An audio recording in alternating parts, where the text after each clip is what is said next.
On day 1, I spawned into the Badlands as a slippery, fiery Fire Eel. I'm one spicy unagi, but I wouldn't be very filling. I'm only a baby eel, but I'm sure I could still pack a fiery punch. I breathed a jet of fire, one of my awesome Fire Eel starter powers. I was feeling super confident about what the next 100 days could hold. But my confidence didn't last for long, because a huge dread beast came running across the Badlands towards me. There was no way he was up to anything good. Still, I tried my best to be polite. Hey there, dread beast. I'm Zozo. It's nice to meet you. What a lovely day we're having, right? Yes, a lovely day. Even lovelier now that I found you, a delicious Fire Eel. Wait, what? What do you mean delicious? I am the all-devouring dread beast, Zozo. All that matters to me is finding and eating tasty things, because I'm always hungry.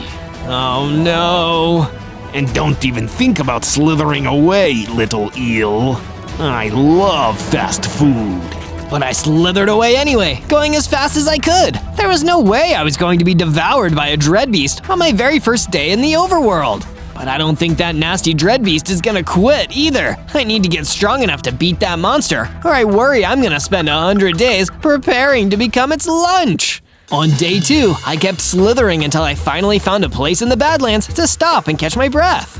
It's not exactly the most hospitable place to spawn. Then again, given that I'm a Fire Eel, it's probably better than spawning somewhere cold. And hey, at least I have 10 hearts. I realized that all that talk about eating me had, weirdly, made me kind of hungry. These will make for a perfect snack. I busted down the tree and started eating those delicious crunchy apples, feeling my hunger bar replenish. That's when I felt something that a Fire Eel should never want to feel, the cold. I turned and saw that it was because a ghost was floating right behind me. Give in, Zozo. To be devoured by the mighty dread beast is your destiny. What? You don't even have anything to do with that. You're just some random ghost. Why would you want the dread beast to eat me? You're so foolish, Zozo. I have everything to do with it. I was a villager once, and then the dread beast ate me. I came back as a ghost, forever enslaved to his will. That's terrifying. I'm sorry, Mr. Ghost, but there's no way I'm letting that happen to me. I turned and ran for my life in the opposite direction. That spooky ghost and his master/eater had already freaked me out enough for one day. When I came to a stop, alone in the middle of the Badlands, I was exhausted and honestly felt like crying. That's when I was approached by a surprisingly friendly Gorgon. Hey, little buddy, you look sad. I'm Grace, Grace the Gorgon. Why don't you come with me? I can help you out. That sounds nice. Thank you. I've had a really hard day. Oh, don't I know it? Come with me. I'll take you to a friend of mine's place. You'll be safe there. On day 3, Grace the Gorgon and I traveled through the Badlands until we found a small shack with a troll waiting outside. But rather than posting mean comments on the internet, he seemed happy to see us. Grace the Gorgon hung back while I approached to get acquainted with the cheerful troll. The name's Terry the troll. You look like you seen a ghost, fella. I have seen a ghost actually, and it was the ghost of one of the past victims of a giant monster that wants to eat me. Whoa, that's heavy, man. A monster wants to eat ya. That sounds like something the dread beast would do. Yes, the dread beast. That's the one. Is there anything I could do to stop that awful monster from eating me? Isn't it obvious? You're gonna need to slay it. Get it before it gets you. You get me? Slay the dread beast? That doesn't sound like it's gonna be easy. Sure, it won't be easy, but is anything worth doing ever easy? Get out there, make a base, get some allies who will work with you. It'll be tough, and it'll take time, but the way I see it, little Fire Eel, it's the only way you're gonna get out of this. Well, an eel's gotta do what an eel's gotta do. Thanks for the advice, Terry. I'm gonna try my best to get strong enough and make enough allies to defeat the dread beast. From day 4 to day 5, Grace the Gorgon and I went deeper into the Badlands until we found an area that looked like it'd be perfect for building a base. But you're gonna need some tools first, Zozo. Maybe start out by gathering some wood. Good idea, Grace. I used what little baby eel strength I had to break down a tree and collect the wood for building a wooden pickaxe. It's mining time! And then I mined into the ground, collecting enough stone to build myself a stone pickaxe and a stone sword. But I didn't stop there. I continued gathering stone until I had enough to build myself a basic base with 2 rooms. One for me, and one for Grace the Gorgon. These rooms both look awesome, Zozo. Thank you. It wasn't easy to build them, but I'm glad I did. Out of curiosity, Grace, why did you choose to stay with me? Because I hate bullies, and I wasn't going to leave you out there, vulnerable to the Dread Beast. We'll stick together and win this thing. Oh, you're the best, Grace! And that moment was so heartwarming, my hearts grew twice as big. Literally, I was bigger, stronger, had 20 hearts, and I gained an awesome new ability, shooting flaming wither skulls. Ah, yeah, that's more like it. From day 6 to day 8, I ventured out to a new location, the Basalt Barrera. It's nice to take a load off and see new places. It takes my mind off the fact that a terrifying monster wants to eat me alive. Oh no, now I'm thinking about it again. But I didn't have any more time to stand around feeling anxious because the same ghost that was hassling me earlier emerged out of the trees. Zozo, I found you. I really wish you'd unfind me. You still have your sense of humor. Good. You'll need that when you're a ghost. The days are dark and the nights are long. It will never end. Actually, it's gonna end for you right now. I was sick of being chased away by monsters, so I unleashed my fire breath onto the ghost, weakening him and making him physical, before finishing him off with my stone sword.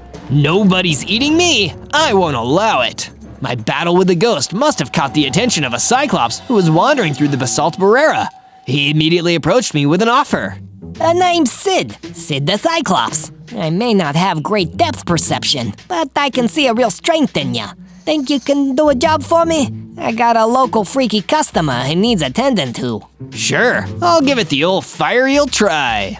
From day 9 to day 10, I went out to a remote part of the Basalt Barrera with Sid the Cyclops following close behind. Who exactly do you want me to fight here, Sid? Believe me, when you see him, you'll know. And Sid was right. The second I saw him, I did know. It was a huge, frightening Dread Knight. I could see why Sid didn't want to take him on himself. Well, here goes nothing. I ran in and faced the Dread Knight alone. Doth thou wish to challenge me, knave? Oh yeah, consider yourself challenged. 'Tis a battle then. I fought the Dread Knight, but none of my attacks seemed to do any damage. The fight seemed hopeless, and in the end, all I could do was turn and run. I met back up with Sid the Cyclops, not far from the site of the battle. I'm not strong enough to take on this Dread Knight yet, Sid, but until I am, how about you come and hang out at my base? Just sounds like a gas. Let's go. From day 11 to day 12, I returned to my base with Sid the Cyclops. I got to work on building him a new room right alongside the rooms I'd built for myself and Grace. By the time I was done, Sid looked delighted. I've always wanted a second home. This is a big deal for me. I feel like a celebrity or something. I'm glad you like it, Sid. Be it ever so humble, there's no place like home. Well, it's not quite as humble now. Go take a look at some upgrades I created while you were building my bedroom.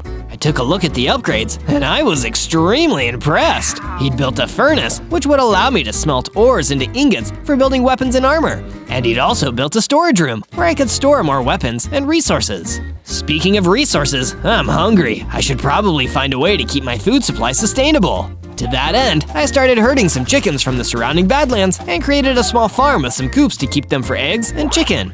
And now, it's time to put that furnace to good use. I searched until I found a deep cave, and inside, it didn't take me long to find a nice vein of iron ore. I mined it with my stone pickaxe until I had enough to take back.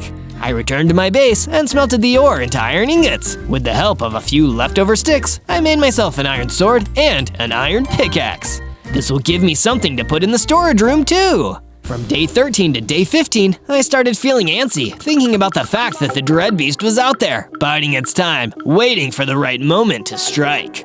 I realized that I needed to get stronger, so I returned to Grace the Gorgon for some advice on what I should do next. One of the biggest sources of the Dread Beast's power is the legion of ghosts created from his former meals. The more of them you can free from their bounds on the overworld, the weaker he'll be. I actually think there's another one near here at the Basalt Barrera. Because Grace always seemed to be right, I ventured out to the Basalt Barrera, and exactly as she'd predicted, there was one of the Dread Beast's ghostly servants waiting for me. Looks like I have my work cut out for me here. Through a mix of my fire attacks and the work of my strong new iron sword, I was able to defeat the ghost. It even dropped a potion of strength on the ground, which I picked up and drank. Wait, I can feel something happening. Suddenly, I started to grow, getting bigger and feeling my number of hearts grow to 30. I also experienced additional damage on every single one of my attacks. Grace was right, I'm much stronger already. This really was the trip out here. From day 16 to day 19, I went out to the bayou as a test of my courage. It was dangerous to wander around there with so much water everywhere. Still, what's life without a little risk here and there? I can't be a truly powerful fire eel if I'm not brave. But this journey was more valuable than just building up my confidence. While I was slithering along, I discovered a strange old book of fairy tales and decided to give it a read. Man's hunger for wealth and power once unlocked darker and deeper hungers. Greedy miners who wanted diamonds and gold dug deeper than they should and uncovered the monstrous dread beast, a creature with a hunger to devour the whole world. Wow, so that's where the dread beast came from. I wonder what I can do with this information. But I didn't have time to ponder on this for too long because I looked up and saw another eerie ghost floating toward me out of the darkness of the bayou.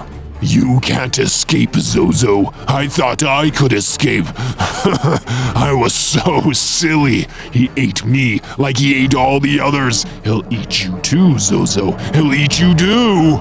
I vaporized the ghost with a wither skull and then ran out of there. I didn't feel like spending any more time in the bayou that day. From day 20 to day 22, I went back into the mining cave to collect a little more iron ore before returning to my base and smelting it into iron ingots.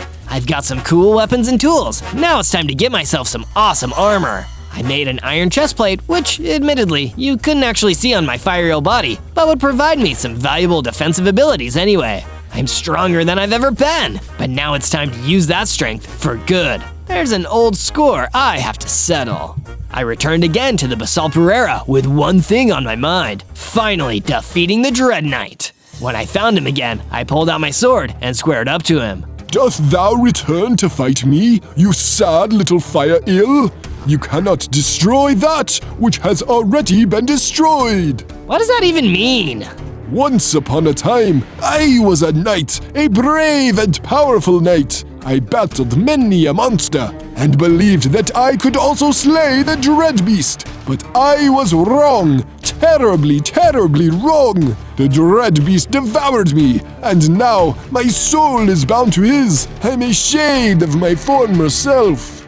Then let me free you from this terrible state, Dread Knight. I fired a wither skull at the Dread Knight, then ran in to battle him directly. With my new skills and my iron sword, I was able to hold my own against the Dread Knight and eventually destroy him. Rest well, tragic knight. I'll avenge you and all the others. Oh, will you now? I turned with horror to see the Dread Beast itself standing close behind me. Even with my new strength, he still looked just as frightening.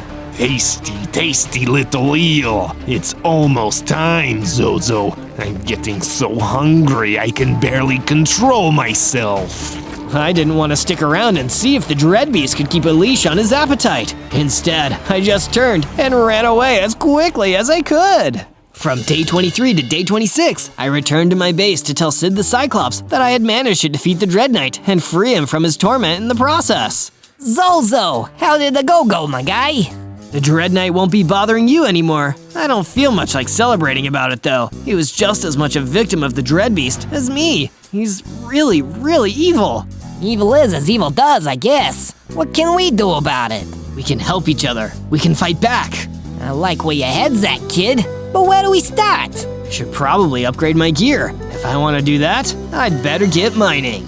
I headed down into the mining cave to see what I could find. I managed to gather some iron ingots, and I took them back to my base and smelted them, making an iron helmet. I feel tougher already. Then Grace the Gorgon approached me. I heard what you did for the Dread Knight. That was an amazing start. As a thank you for your hard work, I've added an improvement to the base that I believe you'll approve of.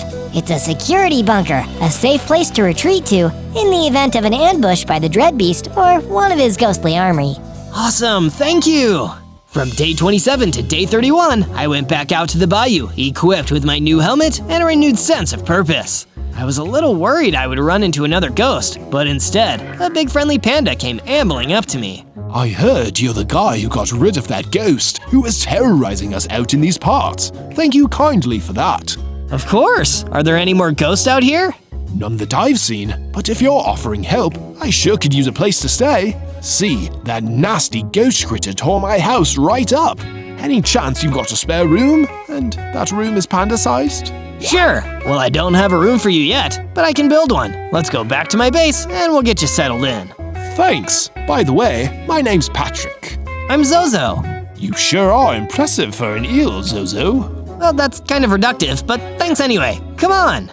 Patrick the panda followed me back to my base, and I got to work on building him a room where he could stay. When I was finished, Grace the Gorgon came to talk to me. Zozo, Terry the troll needs help. There's a ghost attacking his home, but I can't fight it alone. Will you come with me and help?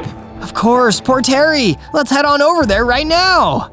From day 32 to day 35, Grace the Gorgon and I traveled to the Badlands to help Terry the troll. When we got there, Terry's shack was a mess. And I don't mean he forgot to pick up his dirty socks. I mean the whole thing had been knocked down. And Terry was nowhere to be seen. Instead, there was just a creepy ghost hovering out front. You're too late, Zozo. Your friend has already left this life behind.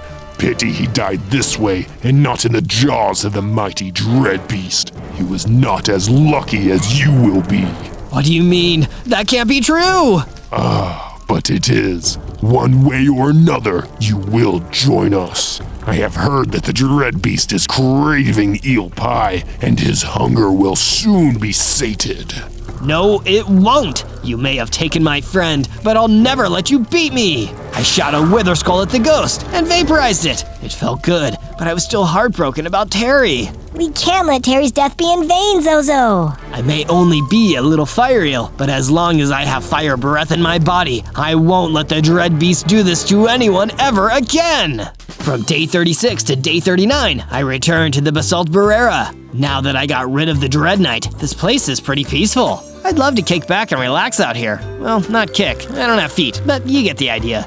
I was just about to try and squeeze in a little relaxation between quests when another ogre approached me. Oi, your name's Zozo, isn't it? I've got a right awful bloke in me house. He just won't leave. I tried to chase him out, and he said he'd burn me to a crisp, he did. Wow, people from the Nether sure have a funny way of talking. But I get what you mean, friend. Show me the way, and I'll do my best to help. He took me to his house, where, sure enough, a great big fire ogre was getting ready to burn the place down. Luckily, I threw a wither skull and stopped him before he could torch the Nether ogre's house. Here you go. Still just as not burnt down as it was before.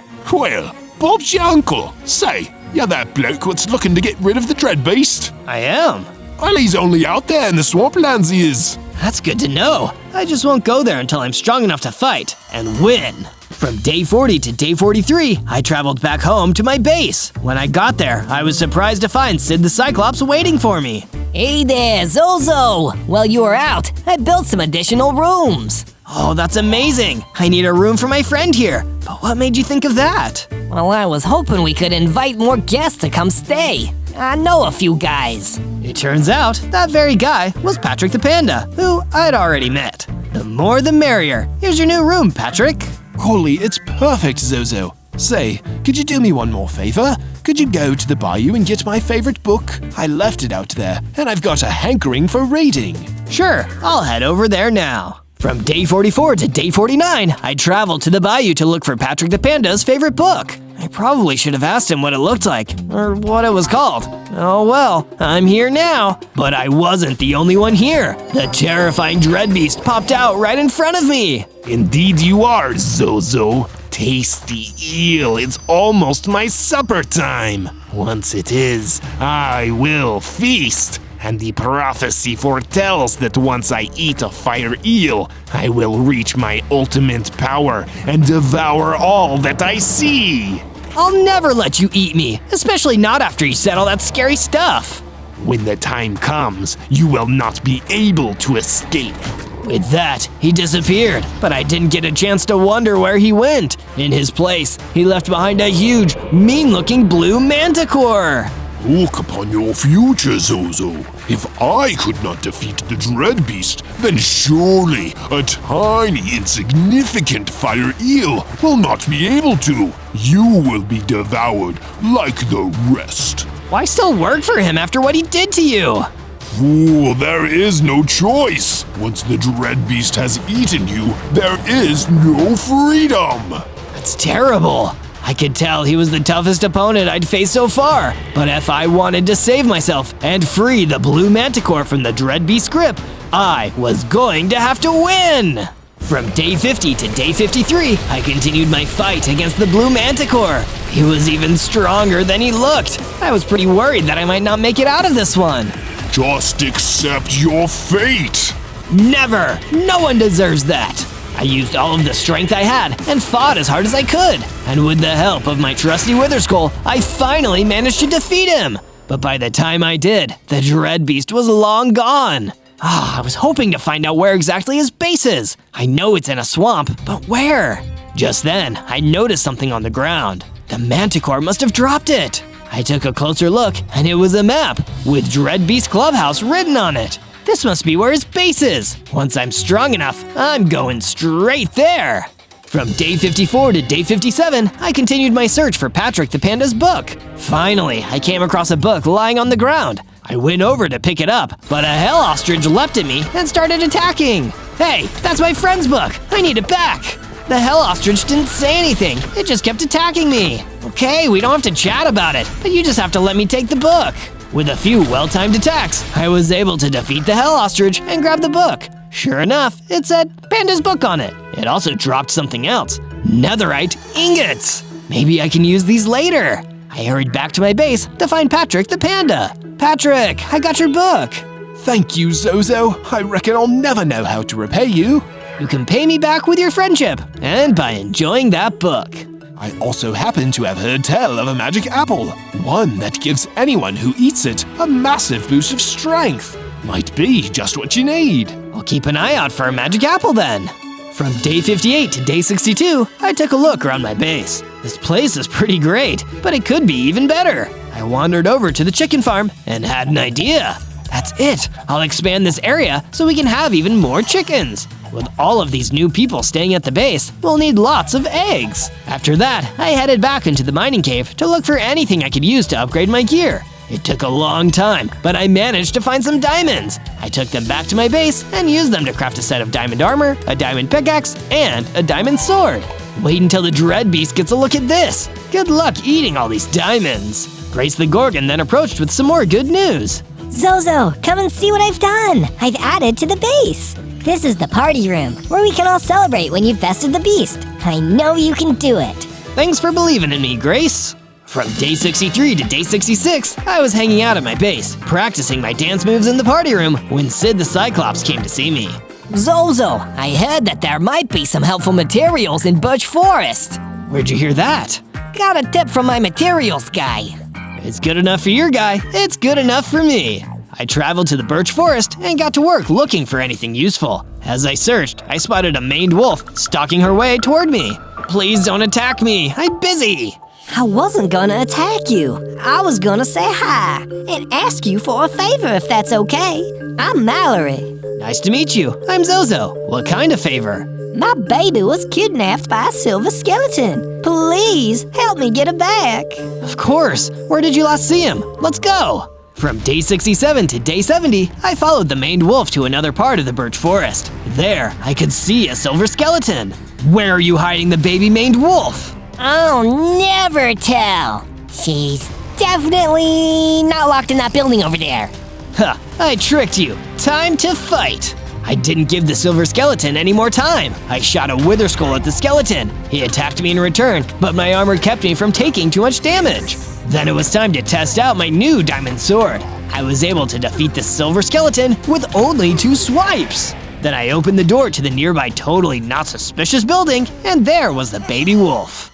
Thank you so much. I'll change her name to Zozo after you. That's really nice, but please don't do that. A thanks is enough. From day 71 to day 74, I decided to follow the map to the cold swamplands and try to sneak a look at that Dreadbeast hideout. While I was following the map's path, I started thinking about how much had already happened. I've had some amazing adventures so far. To find even more of my awesome antics, make sure to search ZOZO. That's my name. Finally, I reached the cold swamplands. Jeez, they call it cold for a reason. This is definitely no place for a fire eel. Then, in swooped the Dreadbeast. You will have plenty of time to get used to it after I've had my meal and your spirit is trapped here forever. The Dread Beast found me before I found him. Time to see if I'm ready to fight this guy. I shot a Wither Skull at him, but he tanked it with complete ease. I'll try the sword. I attacked with my sword, but he barely seemed to feel it. Like a mere paper cut. Uh-oh, he hit me back, and my new armor protected me from getting completely knocked down, but I knew I wouldn't last too much longer.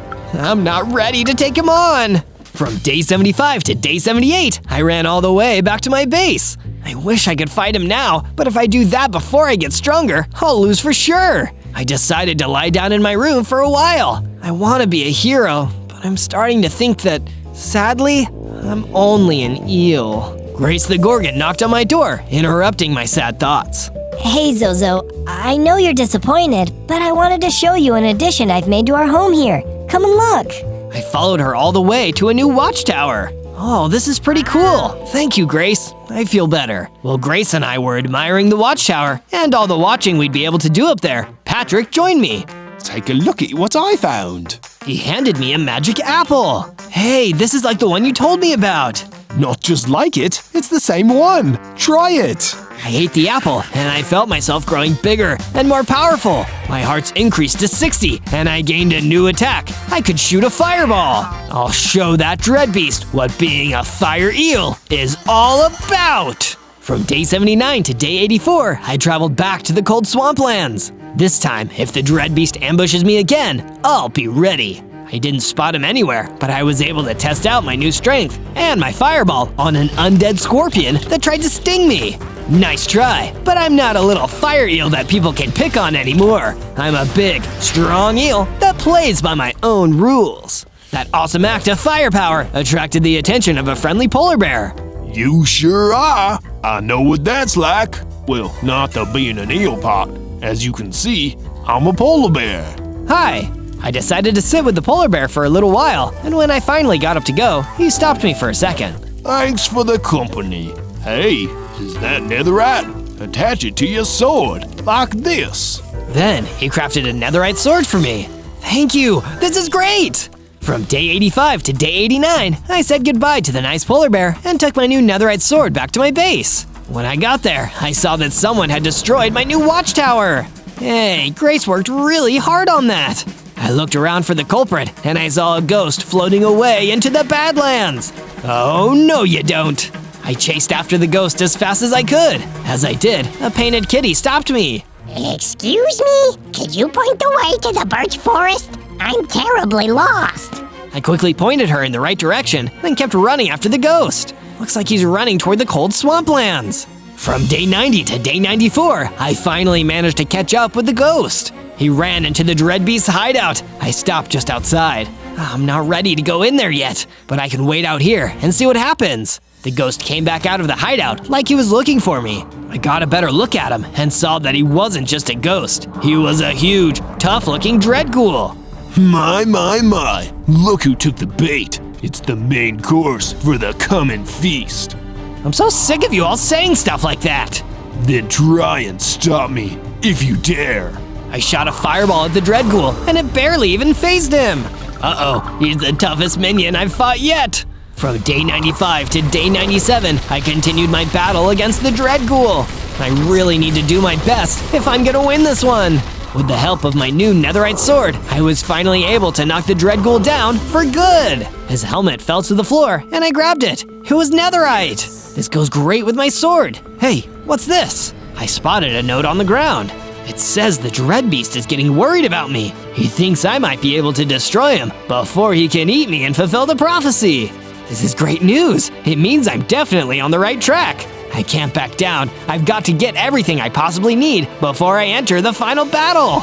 On day 98, I returned to my base. Grace the Gorgon and the rest were waiting for me. I'm really starting to think I can do this. I wasn't so sure before, but now I know everything will work out. It will. And look, I fixed the watchtower. The Dread Beast and his ilk can't keep us down. Yeah! Next, I spoke to Patrick the Panda. Zozo, before you head on out of here to fight that big boss, take this. It's a potion of strength. It'll power you up good. Thank you. This is just what I need. And finally, Sid the Cyclops. I don't have any potions or any repairs done. Just this. I may only have one eye, but I can see a bright future ahead of you, and the rest of us too. Because you're gonna do it, kid. Thank you. Well, no more waiting around. I've got to go see a dread beast about a battle. On day 99, I traveled back to the cold swamplands and the dread beast's hideout. When I got there, I started to get pretty worried because the whole place was crawling with ghosts. Well, they were floating, but they were everywhere. But the maned wolf from before came bounding up to me. I can handle these ghosts. You get inside while I keep them busy. While the maned wolf took care of the ghost, I finally entered the dread beast's clubhouse. On day 100, I entered the dread beast base and found him waiting there for me. Yes, I knew you'd be here soon. My stomach has been growling. Time to feast. Why do you have to eat all these innocent victims? Why can't you just have some pie or a sandwich like everybody else? Because no sandwich in this world tastes sweeter than absolute power. What about pie? Pie's pretty sweet. Enough talk. I'm much too hungry and I'm craving Fire Eel. He lunged at me and attacked, but I was ready. I dodged him and shot back a fireball in return. It hit him, but he kept going. He rushed at me again, and this time he knocked me back. But I wasn't done yet. I used my netherite sword to get the upper hand. Zozo, imagine it. If you join my ghostly army, then you will share in my infinite power. The world will be ours. No thanks. I'm not taking that deal. I drank the strength potion and finally got the better of him. And with one more swipe of my sword, I destroyed the mighty, terrible dread beast. I did it! I saved the day! I'll say it, this eel is on fire! On day 1, I spawned into the Sika Woods as an adorable little fire rabbit. I may just be a wascally wabbit, but if you mess with me, that doesn't mean you won't get burned. I decided to hop through the woods and explore, hoping I wouldn't accidentally set anything on fire with my burning bunny body. At least I know I'll never get cold. I wanted to stay optimistic, but it got a lot harder when a big, scary bug came crawling out of the forest behind me. It was a Myrmex soldier. Halt, by order of Her Majesty, the Myrmex Queen. What is your business here? Don't worry, sir. I was just looking around. I spawned nearby. I can just leave if you want. Not so fast. We've been told to keep a lookout for suspicious rabbits, and you're both suspicious and a rabbit. Come with me. But what if I don't want to come with you? Then I'll just have to take you by force. I didn't like the idea of being taken by force, so I turned and hopped away as quickly as I could. I may have not had any weapons, but at least I was extremely fast. I'm just a baby fire rabbit for now, with only 10 hearts. But if I can get away from these creepy crawlies, I'll be able to get bigger and stronger. But my little self-pep talk was interrupted by another Myrmex soldier popping out from behind a tree and stopping me in my tracks. Don't you know it's rabbit season, silly bunny? Us Myrmex soldiers are everywhere in the Sika Woods. You better come with me, or someone, somewhere, is going to enjoy a bowl of rabbit soup tonight. That was clearly a threat, so I decided to play along and follow him so I could save my fire rabbit skin. On day 2, the Myrmex soldier pushed me all the way to a weird, bee-like looking hive base on the edge of the woods. Not the kind of place where I'd typically like to spend my day. What is this place? This is the hive, you misbehaving little rabbit. This is where me and my fellow Myrmexes live with our wonderful queen. She's currently in a different biome on royal business, but when she returns, she'll question you personally. How long will that take, though? It will take as long as it takes. Do not question the judgment of our beloved queen. He didn't talk to me much after that. I was taken to some kind of holding cell in the hive and pushed inside to wait for the return of the queen. But she could be gone for weeks. I don't want to be trapped in here for all that time. You're telling me? I turned and saw a pink pixie fluttering around the cell, looking bored. I'm Paris, the pink pixie. I feel like I've been trapped in here forever. I was just flying through the Sika Woods, minding my own business, when those Myrmex goons grabbed me and dragged me in here for being suspicious. Sorry for making assumptions here, but can't you use your pink pixie magic to get us out of here? Nope, these walls are magic-proof. But are they fireproof? I walked closer to the wooden fence gates until they caught fire and the blocks started breaking. Soon enough, we were free. As we escaped, a mermaic soldier almost caught us, but we managed to get out of there. Thank you for freeing me, Zozo. I'm going to go see my family. They're probably worried about me, but I hope we meet again someday. I hope that too, Paris. Safe travels. Paris left, and I decided to get out of the Sika Woods before more mermexes were sent after me. On day 3, I found my way into the meadow, where I figured that no mermaic soldier could ever find me. Man, escaping that hive was hungry work though. I wonder if there's some food around here that's perfect for a little fire rabbit like me. Not long after, I found a patch of carrots. Perfect! I dug them up and ate them, feeling my hunger bar replenish. It made me feel a whole lot better. Until another, bigger rabbit hopped over to me, and he didn't seem pleased. Hey, those are my carrots you just ate. They were prized, award-winning, and you just ate them without even asking me. Do you have any idea how messed up that is? Oh no, I'm so sorry. I didn't know they were yours. I never would have eaten them if I did. You think that makes me feel better? I'm still down a bunch of carrots. We rabbits should stick together, not steal from each other. Is there any way I could make it up to you in the name of rabbit solidarity? Well, there are a few favors you could do for me. Follow me. I'll figure out a way for you to pay off your debts. Thank you so much for your forgiveness. I'm Zozo, by the way. I'm KR. Let's go. And I followed KR, eager to get back into his good graces. From day 4 to day 5, KR escorted me back to his base in the meadow. He must have been pretty brave to live out here in the middle of nowhere. This is my place. Don't tell anyone about this place under any circumstances. Why? Because I like my privacy. Don't ask too many questions. It's not a likable quality. Inside the base, he explained to me exactly how I could repay him for eating his special carrots. As you know, the world is hard for little rabbits like us. People think they can pick on us, look down on us, and I've seen too much of that throughout my life. I've kept a list of the kind of people who have made my life harder over the years. Rabbit haters, you know. Help me get through my list, and not only will you be happier, you'll have repaid your debt. That sounds like something I could do. Where should I start, KR? You can start by getting out of here and making your own base. It'd be dangerous for us to be seen together. Take this stone sword and stone pickaxe and make something of yourself before you come back to me. He gave me the tools, and I got out of there.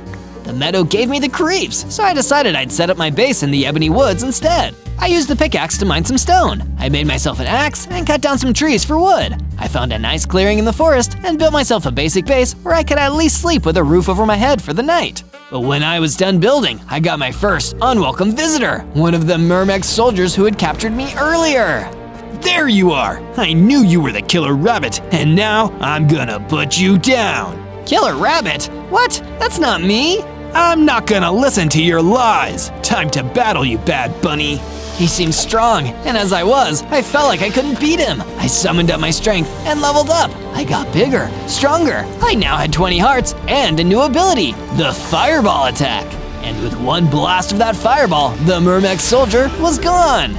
I really am living up to the Fire Rabbit name.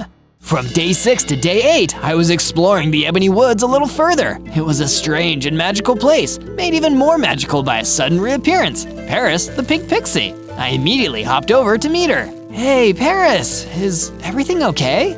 I wish I could say it was Zozo, but no, something terrible happened. I went to see my family, but they were all gone, and their home was destroyed.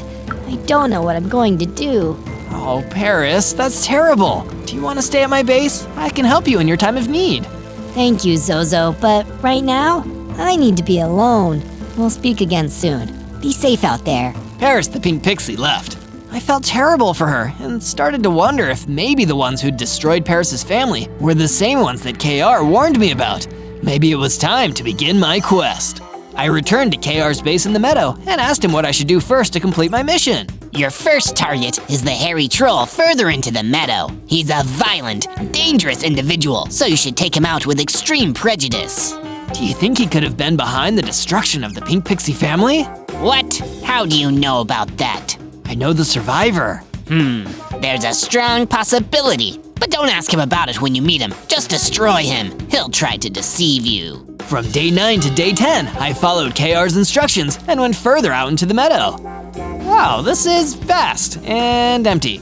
But I pressed on. I needed to avenge Paris and repay my carrot debt to KR. There was no backing out now. Suddenly, the hairy troll jumped out and ambushed me, ready to attack. I knew he'd send someone after me. Of course he'd be too cowardly to go after me himself. Pathetic. Cowardly? No. What's cowardly is destroying a whole family of pink pixies rather than picking on someone your own size. I'm just doing a favor for a friend. You have terrible tasting friends. I've never hurt any pink pixies. He told me you'd lie. Let's battle. The hairy troll was a tough enemy, but with my sword and fireballs, I was able to defeat him in the end. Shortly after his defeat, a wolf woman came out of the forest. Wow, you really fried that troll. I had no idea anyone could do those awesome fire tricks. Thanks. I don't like hurting people, but I needed to stop him from ever hurting anyone, like he hurt the pink pixie family. Oh, the pink pixie family. I heard about that. It was terrible. But I don't think a troll was behind that. It was some kind of other creature. So the attacker is still at large? Oh no, I need to speak to KR about this. From day 11 to day 12, I returned to KR's base, telling him that I'd defeated the hairy troll, but that the one who'd attacked the pink pixie family was still out there somewhere. If the hairy troll wasn't behind it, then it must be the thorn wolf, a truly dangerous and evil creature that lives deep in the ebony woods. It wouldn't surprise me at all if the thorn wolf was behind the pink pixie family attack. Thorn wolf? Even the name sounds scary. It's definitely a scary creature. I recommend getting better weapons and tools before you go to destroy it. Otherwise, you may find yourself at a disadvantage.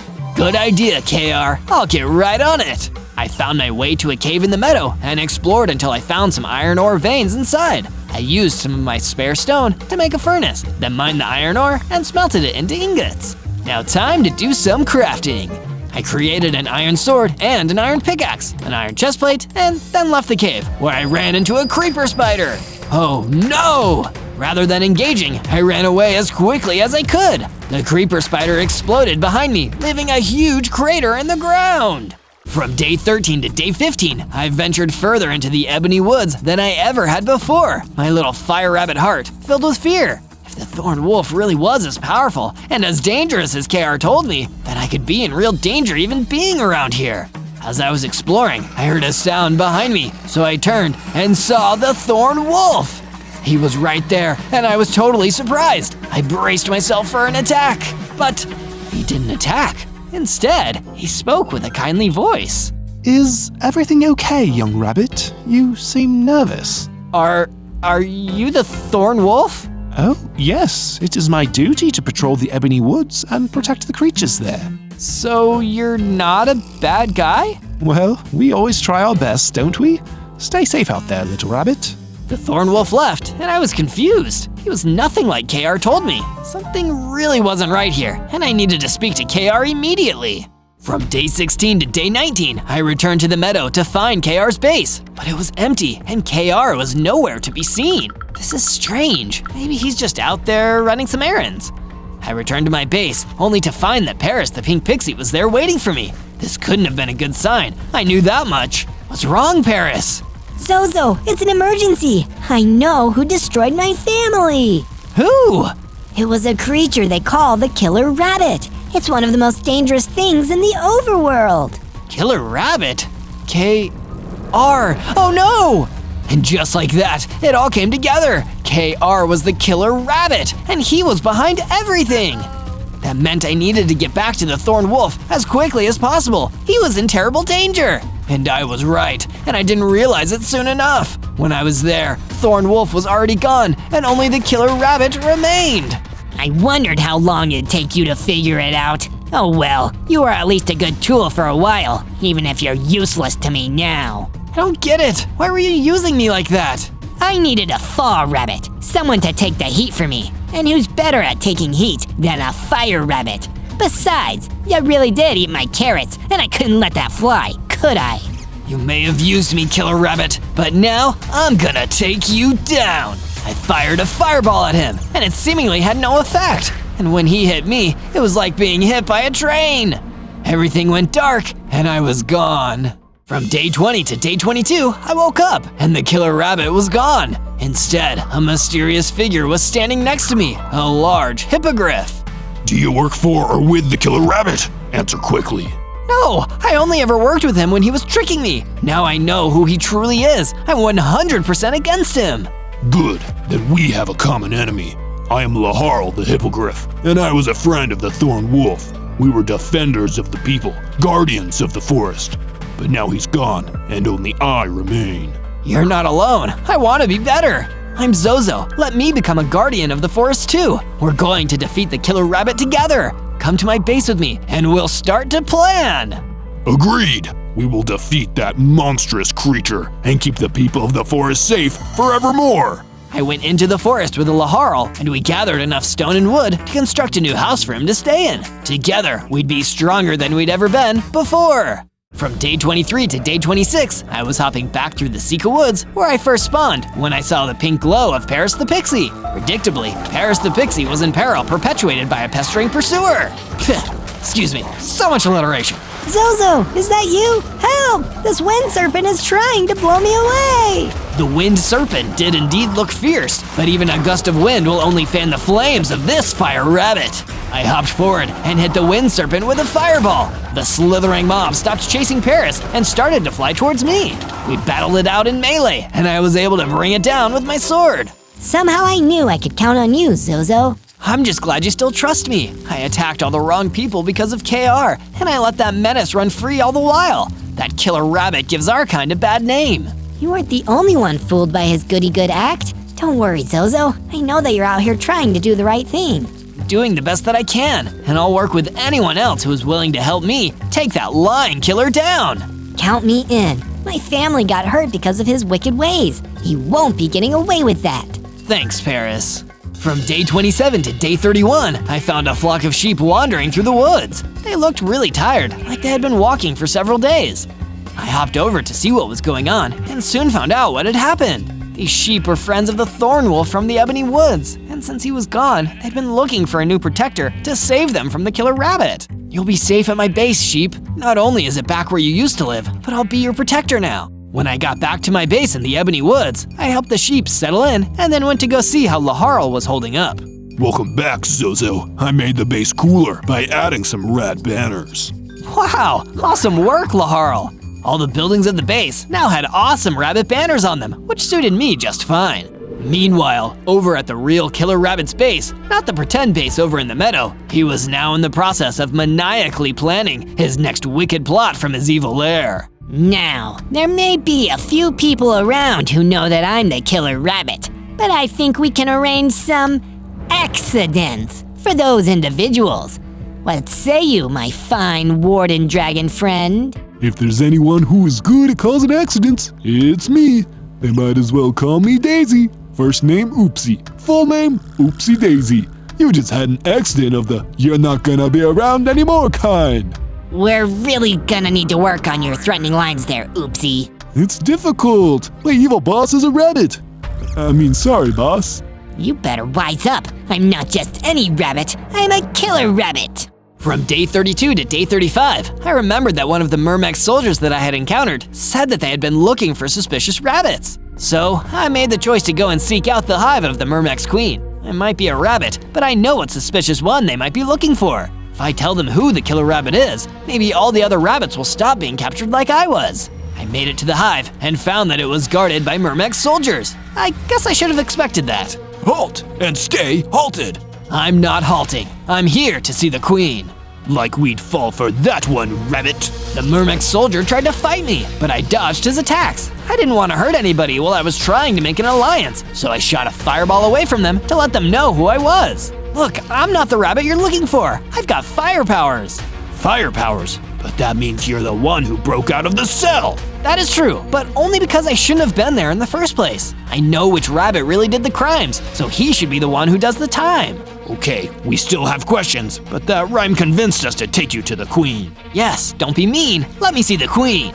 You can stop rhyming now. The Myrmex soldiers let me inside of the hive so that I could have my important meeting with the Myrmex queen. Naturally, the room where I was able to speak with the queen was her own throne room. I am the Myrmex Queen. What is your request to my majesty, small rabbit? It concerns the fate of all the land, your Myrmex queenliness. I know who the killer rabbit is. You do? Oh, at long last, that monster has been found. How do you know about him? He went by the name KR, and now he's on a new spree of attacks on innocent creatures all throughout the biomes. He always was like that, even in my mother's time. She was the Mermex Queen before me, and when the creatures of the woods started being attacked, she suspected everyone but the innocent-looking rabbit. It was her mistake, because the killer rabbit claimed her as another one of his victims. I had to take over the throne, just as my mother's killer went into hiding. I've been hunting him down ever since. It's such a sad story. I promise to help you bring the killer rabbit to justice with all the fire in my heart. There is more, but it's far too painful to talk about. You should go home for now. I will send a soldier to visit once I've emotionally prepared myself. From day 36 to day 39, I got ready to take my armor up a notch in defense by preparing to go back into the cave for some more iron ore. The killer rabbit was a lot older and more experienced than me, so I had to be all the more prepared for our eventual showdown. I soon found a spot in the cave where iron was abundant and mined away, adding the iron ore to my inventory. Next, I got out my crafting table and smelted the iron ore into the iron ingots I would need to craft the rest of my armor. That should do it. Alright, time to become an iron fire rabbit. I made myself an iron axe since I had been gathering so much wood lately, and an iron helmet, iron leggings, and a pair of iron boots to complete my full set of iron armor. You can't see it on my fur, but believe me, it's there. Now equipped with all this brand new iron gear, I ventured deeper in the cave and found that beneath the iron, there were a few diamonds to be mined. I made sure to get them before I left. Later on, I was back above ground when I got an unexpected visitor. He was half rabbit and half wolf, a rabbit wolf. Hi there. Bet you never met nobody like me before. Hey, you're right. Anyway, the Mermex Queen said I could leave the dungeon cell at the hive if I went and brought you back to her. Let me guess, her soldiers locked you up because you were a suspicious rabbit? Well, yeah, I mean, look at me. I'm such a suspicious rabbit, it's hard to know if I'm even a rabbit.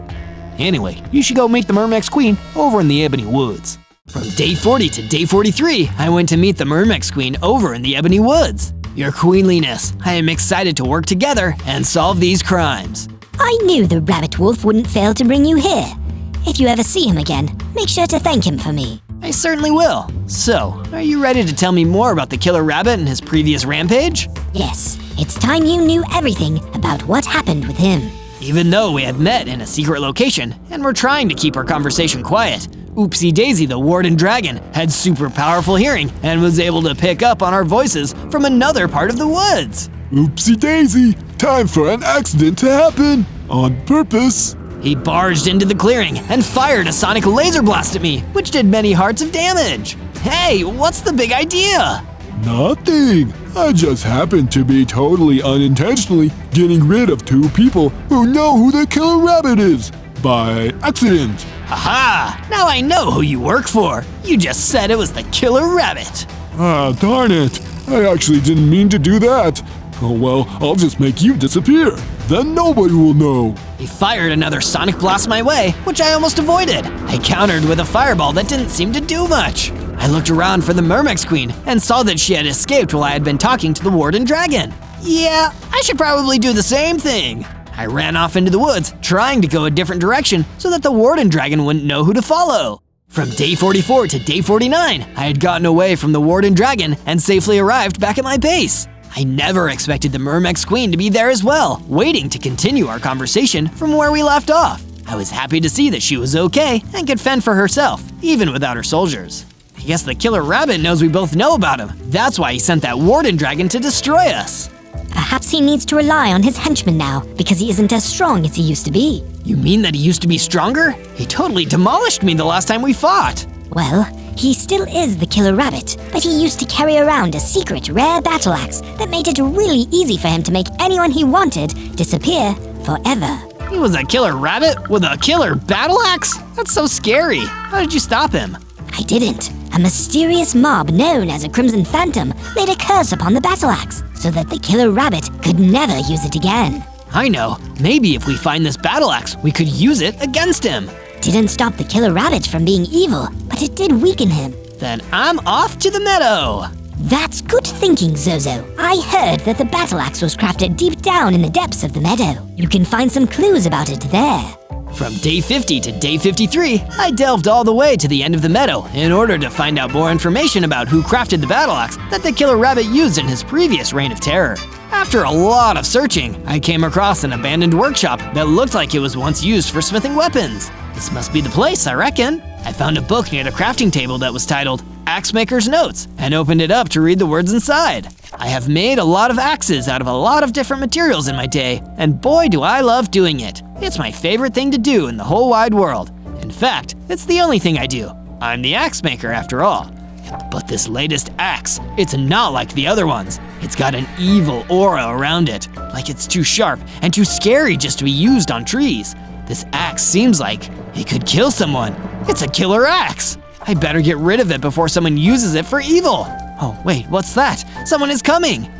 The sentence in the book ended there, and the rest of the pages were blank. Oh no, the killer rabbit must have snuck up behind the axe maker and gotten rid of him so he could steal the killer axe. What a fiend! Still, from what I'd read, the battle axe was a powerful weapon.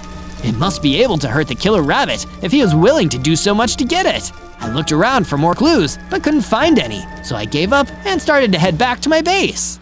From day 54 to day 57, I was making my way through the meadow when I happened to pass by the area where I had found those carrots before. Didn't the killer rabbit say that those carrots were his? If I know rabbits, and I probably do because I am one, then that could mean that the killer rabbit's base might be around here too. I was excited that I had discovered a clue, but that excitement was quickly lost when the warden dragon showed up to blast me with a sonic laser attack. Oops, pardon me. That time I was trying to get rid of you, and I accidentally didn't do enough damage. You did enough, actually. You don't have to do any more damage. No, I think I do. As a matter of fact, I'm gonna do all the damage to you. As much as I wanted to, I was still not strong enough to take down the warden dragon, so I made my escape as quickly as I could. Even though I didn't find it, I was right about the killer rabbit's base being nearby. The horrible hare was there right now, scheming up a storm. Soon, yes, very soon, I will find a way to reverse the curse and take back my battle axe. All of them will pay then. From day 58 to day 62, I had made it back to the base and saw that Laharl had created a storage room for all of our weapons. Great work, Laharl! Thanks. I just figured since you were talking about a rare secret killer battle axe, I should make some room for it. One thing led to another, and now there's a whole room full of every other weapon we had. There seems to be a lot of empty spaces. I guess I'll have to make us some more. We could definitely use some diamond ones, since we don't have any yet. Good point. I'll see if there are any more diamonds down in the mine. I went down to the mines, and it was just my luck. There were some more diamonds right in the same cavern where I had found the previous ones. I dug all around so that I could have enough for a diamond weapon to put in the weapon storage room. Once the diamonds were gathered, I chose to craft 2 diamond swords, one for myself and one for storage. I also crafted a diamond chestplate and a diamond pickaxe because diamonds make everything better. From day 63 to day 66, Laharl and I were hanging out in the base when our conversation suddenly turned serious. When are we gonna do something about that killer rabbit, Zozo? He's starting to become a real problem for everyone. I know, Laharl, but I can't even defeat the clumsy warden dragon he sent to make me disappear, much less the killer rabbit himself. But if you had that secret rare killer battle axe, you might stand a chance. But that's the trouble. I don't have that secret rare killer battle axe. Not yet you don't, but I think I might know where it is. Take me to it then. Don't you know how serious I am about wanting to stop the killer rabbit? Laharl listened to how serious I was and took me to the eroded Badlands where we found some cursed ruins. We walked up to them until we hit an invisible barrier. How did these ruins get so cursed? A long time ago, the Crimson Phantom put a curse on these ruins that won't let anyone else enter. The Crimson Phantom? Isn't that the same creature that cursed the battle axe? Yes, but it looks like we need to get him to lift the curse before we can check to see if the battle axe is here. From day 67 to day 70, the Mermex Queen came into the base and told me that she had also been searching for the Crimson Phantom. He's been sighted in the Ebony Woods, but my gods weren't able to capture him. He's even taken a few down. I didn't realize this Crimson Phantom was such a dangerous creature. He sure is. I could really use your help bringing the Crimson Phantom in. Then let's do it. You can count on me, your queenliness. We left my base and went through the woods to find the Crimson Phantom flying away after having just defeated one of the Mermex soldiers. You'll never take me alive. I'm the dang old Crimson Phantom, you bunch of goofballs. Knock it off, Crimson Phantom. We need your help. Nah, who needs my help? He attacked, so I had to blast him with fire. The Crimson Phantom was definitely strong based on the way he tanked my attack. So I whacked him a few times with my diamond sword. Please, don't fight. We just want to stop the killer rabbit, and we know that you do too. You put a curse on his battle axe so he couldn't hurt people with it. So what if I did? It was probably the nicest thing I ever did for anyone. It doesn't have to be if you help us again. Please, Crimson Phantom. Ah, shucks. How can I say no to an innocent rabbit? And just like that, I convinced the Crimson Phantom to help us retrieve the secret rare killer battle axe so we could defeat the killer rabbit. From day 71 to day 74, that pesky accident-prone warden dragon showed up at my base to try to get rid of me again. Come on out and face me, Zozo. What's the worst that could happen? It will. I hadn't gotten any stronger since we fought before, but my weapons and armor were a bit more durable, so I hopped out and decided to take him on. Take this, Daisy! Fireball! I circled around the warden dragon, shooting fireballs and trying to avoid his sonic blast. I wasn't fast enough, and my armor couldn't protect me. I took many hearts of damage. I got down to just half a heart. Oh no, is this how I'm gonna go out? Apparently not, because instead of doing you in, I'm accidentally going to steal your best friend Laharl and completely not on purpose hold him hostage somewhere. You monster! Why? I don't know. I'm not sure why I do anything anymore, but I am evil. The warden dragon dragged Laharl away, and there was nothing I could do about it because I was too weak. I can't do this! I'm just a rabbit! I went to the room to mope about it and closed myself away from everyone else. I couldn't let them see me after such an embarrassing defeat. That was until the Crimson Phantom arrived. Hey there, Zozo. Don't blame yourself for what happened. You'll get Laharl back. You really think so, Crimson Phantom? Of course I do. And once you do, you won't have to worry, because I've given your base some sweet defenses. You wasn't kidding. The Crimson Phantom had made a wall around the base, which had a curse on it so it wouldn't allow any of my enemies to pass through. From day 75 to day 78, I learned more about the perimeter wall, like how it would only let people that I trusted into the base. The Myrmex Queen was definitely someone I knew I could trust. The perimeter wall let her right through. Greetings, your queenliness. Zozo, there is one more thing I didn't tell you about the killer rabbit, but I'm going to tell you what that is now. What is it, Myrmex Queen? Your friend, Laharl, he kept this secret from you because he wanted to protect you. The truth is that the curses of the Crimson Phantom can be reversed by the feathers of a live hippogriff. You mean that now the killer rabbit can… Reverse the curse and reclaim his ultimate weapon, yes! You must go and rescue Laharl before the killer rabbit extracts his feathers. I will! I think I know now where in the meadow his base is. The Myrmex Queen gave me some javelins to serve as a ranged weapon and wished me luck as I departed. From day 79 to day 84, I searched for the killer rabbit's base in the meadow. I knew that it had to be somewhere around where I had found that fateful carrot patch. Sure enough, Oopsie Daisy the warden dragon was wandering around in plain view of that area. He had taken Laharl captive earlier, and now he was going to tell me where he was. Hey you, give me back my friend. Oops, you aren't supposed to find me. Well now I have, and I'm gonna scorch you. I rained fireballs and javelins down on him from a distance, but it still wasn't enough, and his sonic blast still hurt quite a bit. What was I worried about? It's not like you could defeat me even if I accidentally let you. I was beginning to think I was done for, and then Laharl swooped down from above and attacked the warden dragon while his sonic blasts were focused on me. Oh no, I should have seen that coming, but I accidentally did not. Laharl's attacks did enough damage to bring the warden dragon down and defeat him for good. After the warden dragon was defeated, I approached Laharl. Laharl, you're free. I sure am, Zozo. That warden dragon accidentally let me go before we even got to the lair of the killer rabbit. I've just been down here in the meadow, trying not to get caught again. At any rate, I'm glad you managed to get away. I was worried about you. I found something else while I was down here. A golden apple that is said to imbue the one who eats it with true strength, as long as they are pure of heart.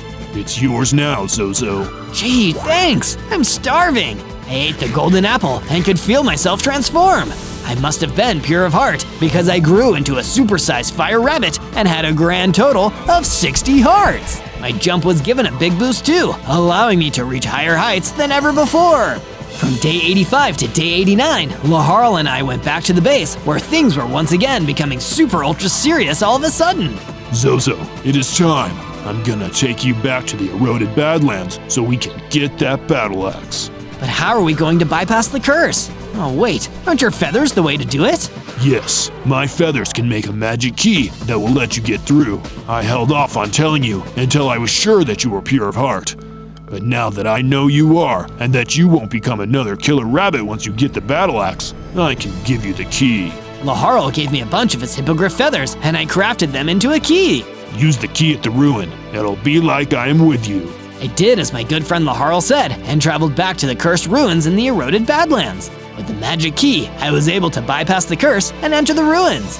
Inside, I found the battle axe, lying in wait for me to claim it. I'm gonna put the magic key that Laharl made away. It'd be pretty silly if I accidentally reversed the curse and made it so that the killer rabbit could use the killer axe. After I had safely stowed the key, I took the secret rare battle axe from its place and left the ruins. From day 90 to day 94, I stepped out of the ruins and found the killer rabbit standing out there to confront me in the eroded Badlands. How do you do, fellow rabbit? It's over, KR. I have the battle axe now, and you'll never break the curse on it. That's the thing about you, Zozo. You always think you understand everything. That's why it's so easy to trick you. Nuh-uh. This time I do understand everything. I understand that you are a ruthless monster who must be stopped before he hurts anyone else.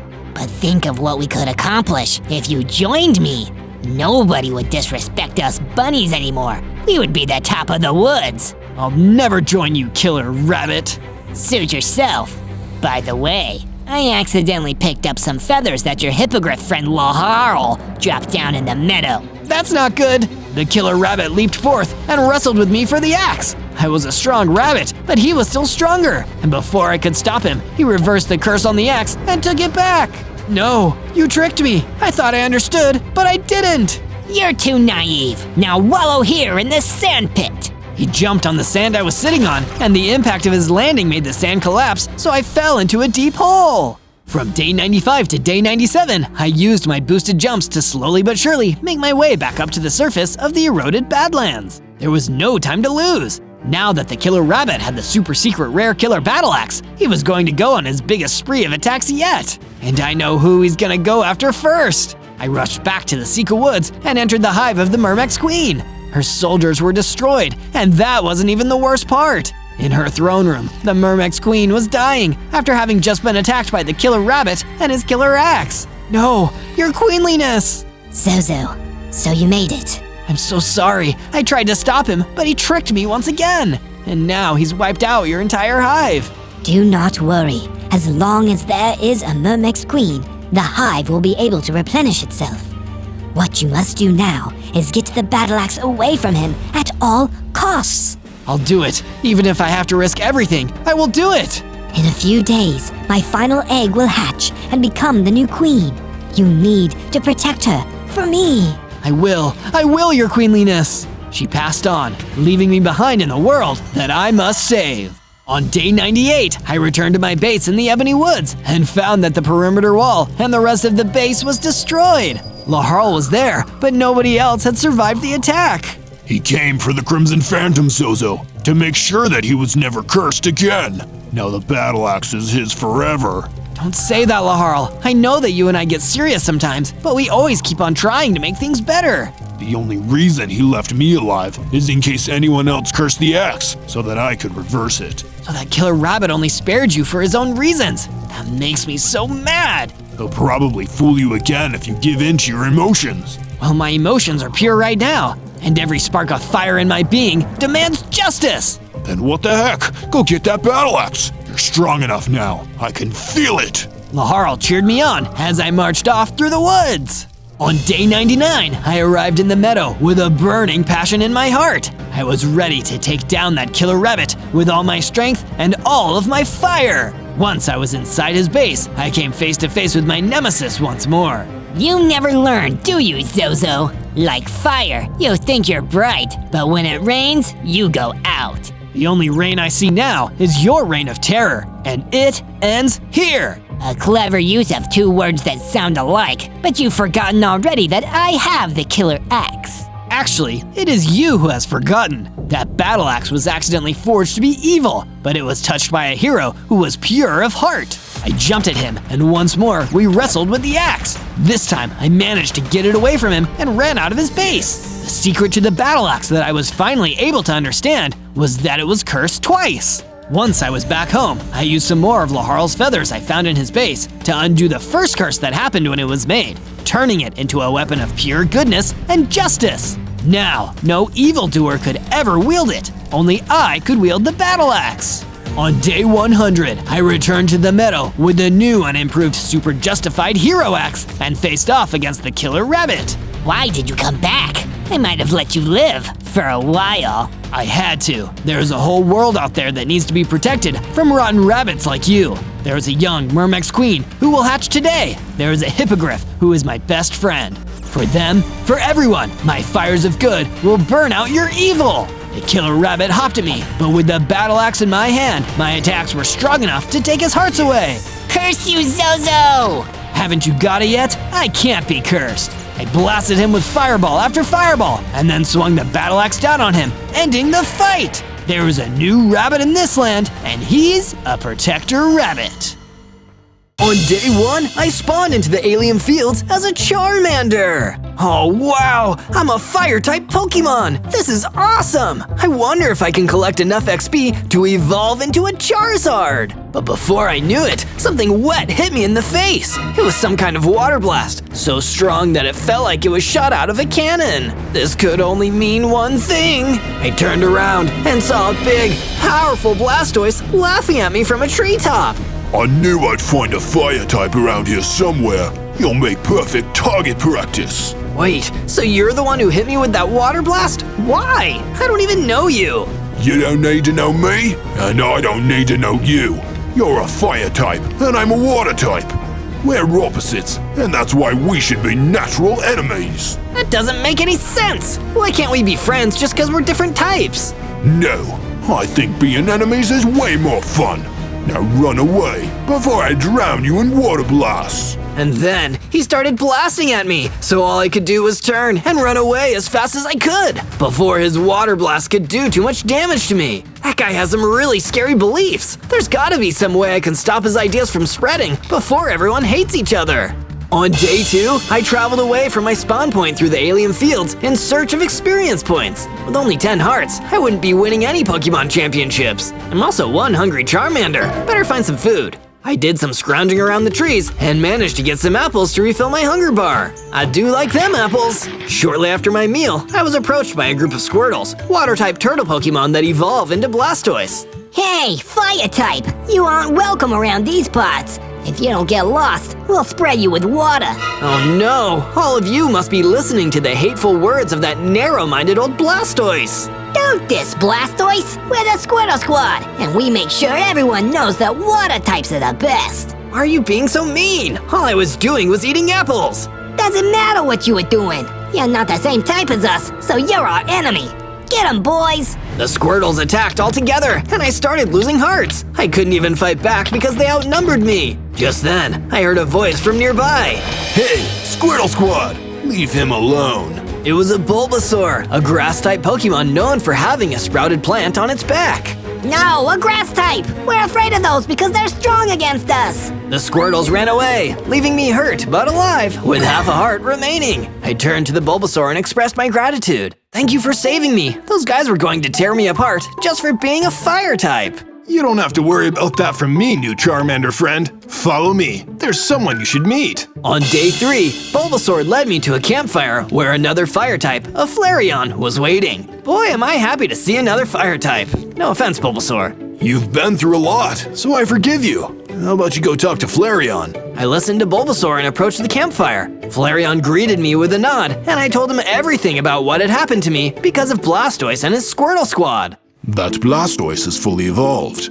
He should know better than to pick on Pokemon of different types, especially Pokemon of the fire type, because of how few of us there are compared to water types. Trust me, I felt that part firsthand. Those Squirtles totally outnumbered me. How am I supposed to get a moment's peace? It can be difficult, young Charmander Zozo. I've struggled a lot in my life because of how some other Pokemon have treated me, but I also have many friends who who are different types than me, like Bulbasaur, who you've met. The more we get along, despite being different types, the less the beliefs of Pokemon like Blastoise can affect us. So, you're saying I should go out into the world and make friends with lots of different types of Pokemon? Precisely. And if you see another Pokemon being bullied because of what type they are, you should stand up for them. Pokemon of different types make a more balanced team after all. Wow, thanks Flareon. I think I know how to make life a little bit easier for all types of Pokemon. I'm gonna get out there and stop the hate. I left the campfire and returned to Bulbasaur, telling him about my new quest to stop the spread of Blastoise's terrible ideas. So that's why I'm going to find different types of Pokemon and get to know them. That sounds like a lot of fun. Can I come with you, Zozo? Sure, Bulbasaur. Let's be friends and work together. From day 4 to day 5, I knocked down a tree for wood and crafted a wooden pickaxe which I used to gather stone. I think I'll make a whole set of stone tools. I cast aside my wooden pickaxe in favor of a stone pickaxe. I also crafted a stone sword to help protect myself from the next time I'm in a fight. Hey, Zozo! We should build a base around here. That way we'll have a place for all our new friends to hang out in. Great idea, Bulbasaur! It'll be a Pokemon home that welcomes all types. I laid the foundation for the base in stone and built 2 different rooms designed for Bulbasaur and myself. For Bulbasaur's room, I added lots of plants and green textures that were fitting for a grass type. My room had a fire pit and a bunch of coal to keep it warm. A fire-type Pokemon needs to have fire after all. While our rooms were really different from each other, they were still close enough that we could visit each other. How do you like the room, Bulbasaur? It's very nice, Zozo. I'm glad you made it specially for me. It shows you're really accepting of different types of Pokemon. Awesome! I want everyone to feel welcome when they come to live here. I went outside to search for more materials. I was digging another hole when out popped a Sandslash, a fully evolved ground-type Pokemon. Before I could offer a friendly greeting, the Sandslash attacked me. It must have thought I was easy pickings because fire types are weak against ground types. Why can't we get along? I fought back using my sword and drove the Sandslash back underground. Before I knew it, I had won the fight, and the experience points from the, experience. And it caused me to evolve into a Charmeleon. I learned how to use Fire Breath, and my number of hearts increased to 30. From day 6 to day 8, I traveled to the Black Forest in search of new Pokemon friends. Woods that are this deep and dark have to be hiding some truly mysterious Pokemon. And now that I'm a Charmeleon, I'm sure I can protect myself if I need to. It turned out that the one I needed to protect was another Fire-type Pokemon known as a Vulpix. Stop it, Beedrill! Leave me be! I ran to where I heard the Vulpix's cries and saw that she was fending off a Beedrill, a poison bug Pokemon with powerful stingers. Buzz off, Beedrill! I dove into the fray and hit the Beedrill with my stone sword, which gave the Vulpix a chance to get to a safe distance. Beedrill tried hitting me with its needle stingers, but I dodged and hit it a few more times with my sword. Just as the Beedrill started to use its poisonous ranged attacks, I attacked with my Fire Breath, dealing super effective levels of damage. The Beedrill fainted, so I went to go check on Vulpix. Are you okay, Vulpix? I've had better days. I'm really lucky that a Charmeleon like you came along. Call me Zozo. I'm on a quest for all kinds of Pokemon friends. Hi, Zozo. Would you be able to help me one more time? I was poisoned by that Beedrill, and I need some help getting Pecha Berries to work like antidotes. Count on me. Flareon told me that us fire types have to stick together too. From day 9 to day 10, I walked through the Black Forest with Vulpix until we reached a berry bush that was covered in Pecha Berries. I grabbed one of the berries off the shrub and fed it to Vulpix. How do you feel? I feel great, which means the poison status effect is cured. Thanks, Zozo. Sweet! We should stock up on some of these berries for the base, just in case anyone else is poisoned. I went back to the Pecha Berry bush to gather more, but I was stopped when the ground shook. A Dugtrio burst up from the ground and stared me down with its 3 heads. And no stomping around above my home. I'll have you earthquaking in your boots, Charmeleon. I didn't mean to disturb you, Mr. Dugtrio. I'll just take the berries and be on my way. You'll take nothing but a beatdown, you fire-type brat. Dugtrio hit me with its powerful ground-type digging moves. I used my Fire Breath, but it barely did any damage. The ground Pokemon was also way too fast to hit with my sword. The only thing I could do was run away, back to Vulpix. I didn't get the berries. That's all right. You saved me at least. You're a real friend, Zozo. Thanks, Vulpix. I'm heading back to my base now, and you're welcome to tag along. From day 11 to day 12, I constructed another room fit for a fire type so that Vulpix could live comfortably inside the base. It was nice to know that there was one more fire type friend who would be safe from the Squirtle Squad and Blastoise. Once I was finished with the room, I went to see Vulpix, who had been doing some building of her own. Hey, Zozo. I made us a storage room to store all of our food and other supplies. I looked around at the base and saw that Vulpix had done exactly what she said. The base was looking more like a home than ever before. That's really nice, Vulpix. Did you do this because you already like living here? You got it. I wanted to thank you for all you've done for me. I really look forward to seeing this place full of new Pokemon friends. It will be, Vulpix, and you're one of us now. Thank you. Truth is, I've needed a place to belong. For a while, I've been struggling because other types of Pokemon have picked on me. Especially because I was a fire Pokemon. Especially Blastoise and his Squirtle squad. Don't worry, Vulpix. I'll make sure to create a world where nobody is picked on because of their types. After the base was renovated, I went down into the mines to get some stronger materials. I dug for iron ore and found enough to make some iron ingots. With that, I upgraded my stone sword and stone pickaxe to an iron sword and an iron pickaxe. Back on the surface, I discovered some sheep in the alien fields and went to work creating a pen to keep them in. Kinda weird that these are regular old non-Pokemon sheep, but oh well, I have sheep. From day 13 to day 15, I went to talk to my first Pokemon friend, Bulbasaur, about how I could evolve even further. Right now I'm a Charmeleon, but if I can become a Charizard, I'll be able to face that Blastoise on the same level. It's not that easy, Zozo. That Blastoise still has lots of experience, and his type is strong against yours. I still have to try. That big brute nearly waterlogged me when we first met, and now that I know he bullied Vulpix too, I'm all fired up. Maybe you should try facing off against the Squirtle Squad to gain experience fighting against water types. That's a great idea, Bulbasaur. Away I go. I returned to the Black Forest where I met Vulpix and called out for Squirtles to test my strength against. Come on out. You weren't so afraid of me when I was a Charmander. And we're not afraid now. Get set to get splashed, Fire Boy. A lone Squirtle appeared, ready to take me on. I was game, so I drew my iron sword and fought against the turtle-like Pokemon. Now armed and evolved, I was having a much easier time holding my own, even though I was still taking a bit of damage. Give up, Charmeleon. A fire type can't beat a water type. Stop thinking about other Pokemon just in terms of types. I used my Fire Breath to deal a bit of damage and distract the Squirtle, before I swung the iron sword and finished him off like it was a metal claw attack. He dropped some experience, which I utilized to fully form into my most iconic form, the fire-flying Pokemon, Charizard! Yeah, Charizard! I had 60 hearts and a brand new Fireball attack that could be launched even farther than my Fire Breath and dealt way more damage. From day 16 to day 19, I took my newly evolved Charizard self on a trip to the Crag Gardens biome. I was feeling strong, getting used to being an evolved Pokemon. I couldn't wait to use my new Charizard powers to defend all types of Pokemon from those who would hate and divide them. While I was wandering around, I found a book of information. It's like an old-fashioned Pokedex. The inside of the book had a Pokemon article about Charizard and Blastoise. This would probably be worth the read. While both are considered to be powerful and fully evolved Pokemon, Charizard and Blastoise have a number of differences between each other. As a water type, Blastoise is known to be strong in a battle with the fire type Charizard. But even so, Charizard has always been the more popular Pokemon, beloved by trainers and other Pokemon everywhere. This has made Blastoise extremely jealous and obsessed with proving his superiority. I see. So Blastoise started this grudge against other types of Pokemon because he felt weak on the inside. I'd almost felt bad for him if he wasn't causing so much hate. I put the book down and found that I was surrounded by a bunch of Squirtles from the Squirtle Squad. We heard you took out one of our Squirtles and evolved, so we're here to get even. Blastoise is making you do this, isn't he? I guess I'll have to teach you a lesson through battle. I used my Fire Breath attack to hit the Squirtles all at once. Then I used my Iron Sword to deal strong damage to each of them. This battle went very differently than the one when I was a Charmander. Even though I was still outnumbered, I managed to defeat all the Squirtles and make them faint.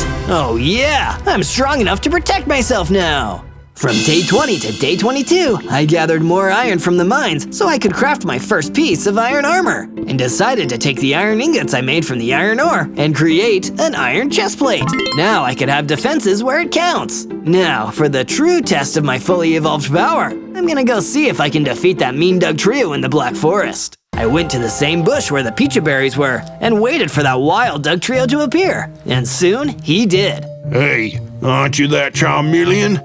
Looks like you've evolved, but you're still no match for me. We'll see about that. Charizard, attack! I opened the battle with my brand new Fireball. It didn't deal too much because Dugtrio was a ground type, but it got his attention. His melee attacks and speed were still a force to be reckoned with. But with my newly improved defenses, I was able to tank several hits and deal damage back with my sword. Before long, Dugtrio was begging for mercy. Please, Charizard, no more. I didn't know a fire type could be this strong. You're about to see how strong I really am. I spare you, Dugtrio. Really? You're not gonna knock me out? Of course not. All I wanted to do was show you I could protect myself. We could even be friends now. Well, you're all right, Zozo the Charizard. Have the berries if you want. Dugtrio disappeared back underground. I was about to celebrate my victory and the fact that I resolved the battle peacefully when Blastoise appeared. Blastoise! Looks like the little Charmander has grown up into a Charizard. I knew I should have gotten rid of you when you were small. Now we're destined to be rivals. You can stop this now if you want to, Blastoise. Water types and fire types don't need to be enemies. You think you're better than me, don't you? Well, you're not. Charizard might be a lot of people's favorite Pokemon, but there are more water types than any other type of Pokemon. Your fire type should leave us alone and stop stealing our spotlight.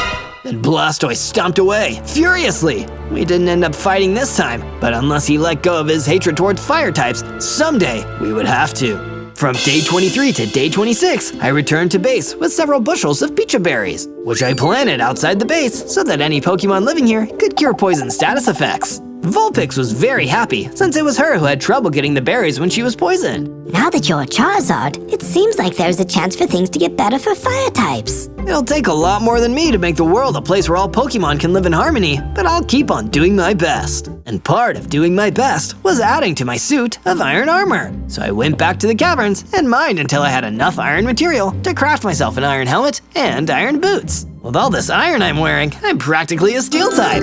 When I was done crafting, I went outside to see that there was a great big wall built around the entire base. Vulpix was standing nearby, looking proud. Did you do this, Vulpix? Yes, I did. What you said about doing your best struck a chord with me. I wanted to do my best too. You did awesome, Vulpix. I'm so glad you're living here with us. From day 27 to day 31, I was exploring the Crag Gardens when I met a type of Pokemon I had never seen before. Lapras, the Ice-type transportation Pokemon known for swimming along the waterways. Actually, Lapras had two types. It was a water type too. Hello? Are you that same Charizard that fought with the Squirtle Squad? Yep, that's me. Please don't tell me you want to get revenge for your fellow water types. Not at all. I'm glad that someone is teaching them not to mess with other types of Pokemon. That kind of thing gives us water types a bad name. Well, that's a relief. Good to know there are water types out there who don't listen to Blastoise. Blastoise doesn't even consider me a true water type because I'm part ice type. I get bothered by those Squirtles too. So sorry. Come to my base. It's welcome to all types of Pokemon. I returned to the base with Lapras and let them settle in. I decided I should make the base more inviting to outsiders, so I harvested some wool for my sheep and placed down some decorative banners. As soon as I was done, Bulbasaur ran up to me, looking panicked. Zozo, quick! It's the Squirtle Squad! They're attacking other types of Pokemon again! From day 32 to day 35, I ventured out into the alien fields to find the Squirtle Squad and stop them from causing trouble. I recognized the area as near the campfire where we had met Flareon many days prior. Oh no, Flareon, he's probably in trouble. And so are you! A bunch of Squirtles jumped out to attack me, but I managed to fend them off with my iron sword. Afterwards, I saw Flareon getting hit with attacks from other members of the Squirtle Squad. This'll show you, Flareon! Squirtle Squad for life! The Squirtles attacked again and destroyed Flareon right before my eyes! Flareon, no! I blasted the Squirtle Squad with fireballs and cut the rest of them down with my sword. If I see any more of you Squirtles on the Squirtle Squad again, I'm fighting you right then and there. From day 36 to day 39, I was in the Black Forest when I met a Caterpie, a friendly bug-type Pokemon who was crawling along through the tall grass. You startled me. I saw your wings and thought you were the flying type Pokemon who had been attacking me. Charizard is a flying type as well as a fire type, but this one doesn't mean you any harm. Honest. That's good. It seems like Pokemon like me always have to worry about Pokemon of stronger types. Do you understand how that feels? I do understand, Caterpie. Take me to this flying type bully of yours so I can settle the score. Caterpie showed me to a clearing in the forest where a pharaoh was swooping around. That must have been the fire type he mentioned. The pharaoh turned towards me and charged right at me. I shot a few fireballs at the pharaoh, defeating the bird in a single attack. I returned to Caterpie and told him that he wouldn't need to worry about pharaoh anymore. Thanks, Zozo. I knew I could trust a Charizard, even if you are a fire and flying type. Why's that? I know I'm nice, but still, how did you know you could trust me? Because everyone knows Charizard is a heroic Pokemon who defends the weaker Pokemon from danger. You're a hero, Zozo. I'm glad everyone thinks so highly of me, but being a Charizard doesn't make me better than anyone else. Is that what Blastoise thinks? From day 40 to day 43, I went back home to the base to check in with Bulbasaur about what we should do next regarding the Squirtle Squad. When I arrived, I noticed that Bulbasaur had added a bunch of couches to the base in order to make it look nicer. What's all this for, Bulbasaur? I'm inviting another Bulbasaur to the base so we can talk about Flareon. I wasn't the only other Bulbasaur he was friends with. Of course, you can have another Bulbasaur visit. I didn't know Flareon for very long, but he was a good Pokemon and had lots of friends. What happened to him wasn't fair. The Squirtle Squad has crossed a line that we can't forgive. If we don't fight them, there will never be peace between different types of Pokemon. You're right. We have to make it impossible for them to hurt any other Pokemon. Bulbasaur and I talked for a while longer before the other Bulbasaur showed up. I could tell the grass types wanted to be alone for a bit, so I went outside. There, I was greeted by Lapras. Hey Zozo, have you decided to take on Blastoise in the Squirtle Squad now? Yeah, the hate in some Pokemon goes too deep. And sadly, fighting might be the only way. If you've chosen to fight, then you should know there are other water types that follow Blastoise's scary beliefs. There is a Gyarados back in the Crag Gardens who is particularly nasty about it. Then I show him a thing or two. If he listens to reason, I'll spare him. But if not, I'll do whatever it takes to keep other Pokemon safe. From day 44 to day 49, I went to the Crag Gardens to seek out the nasty old Gyarados that Lapras mentioned. If Blastoise was gathering together water types to gang up on and hate other types of Pokemon, then I'd need to act quickly before he convinced too many of them. Sure enough, there was Blastoise himself. It was like he knew I'd show up here. Blastoise! I'm through letting you get away with trying to divide everyone. I'm not the problem. Charizard's like you are. Lapras must have told you I have friends out here, the traitor. Lapras was just trying to keep you from brainwashing more innocent water types into hating fire types. And now, your Squirtle Squad has destroyed one of my friends. Take responsibility! No, you're a Charizard, not a Blastoise. You don't know how easy you have it. And now I'm gonna make sure you never will. Starmie, I choose you. Blastoise withdrew from the area, leaving behind Starmie, the water and psychic type starfish Pokemon, to face me. Bring it, Cheapazard. You are no match for my dazzling water-type moves. That's what you think. I'll teach you to judge me by my type, Starmie. From day 50 to day 53, I started my struggle against Starmie. This was the first time I had faced off against a fully evolved water-type Pokemon, and as I expected, it was tricky. But even so, I refused to back down in the face of one of Blastoise's followers. Why aren't you dead yet? I thought you fire types were supposed to be pushovers for us water types. Looks like you don't know as much about Pokemon as you think. Now check out my moves. I launched a few fireballs, then finished the job with my Fire Breath. After those fire-type attacks, Starmie was weak and unable to fight, so I decided to attempt to communicate with the water-type Pokemon. Why do you work for Blastoise in the first place, Starmie? Don't you know that he's hurting people? Yes, of course I know that. But if I defied him, I'd be cast out by the other water-type Pokemon. I'm already part psychic, and that means I have to be loyal, or else. But that's just living by his narrow view of what Pokemon types are, which you know is wrong. Yes, I know. But what can I do? You can run away for now. I'll deal with Blastoise, and then you can return to this land when there is harmony between types. Starmie understood and fled. But before they ran away, they dropped a diamond, which I could use to make a stronger weapon. I thought a bit more about how Blastoise and his beliefs were making the world a more difficult place to live in. Even other water types weren't safe. Onwards to Gyarados! From day 54 to day 57, I searched through the Crag Gardens until I found the Gyarados that Lapras had mentioned. Sure enough, Gyarados attacked me on sight with a water blast. It then bit me, so I drew my iron sword and hit back. It was clear that this Gyarados really didn't like any other type of Pokemon and just wanted to hurt me. So I showed no mercy!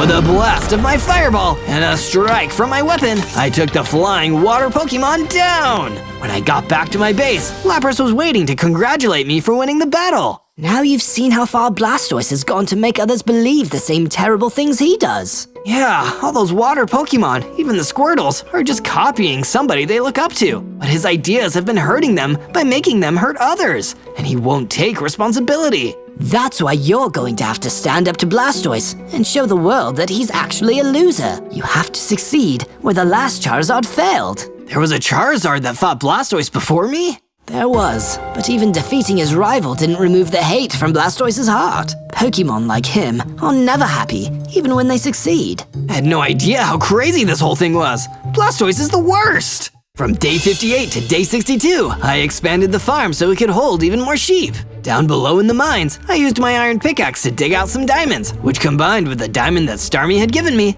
allowed me to craft a heckin' awesome new diamond sword. The diamonds I had left over went towards upgrading my pickaxe from iron to diamond. Once I was done mining, I saw that Bulbasaur had added a brand new fireplace outside. Whoa, Bulbasaur! You made a fireplace even though you're a grass type?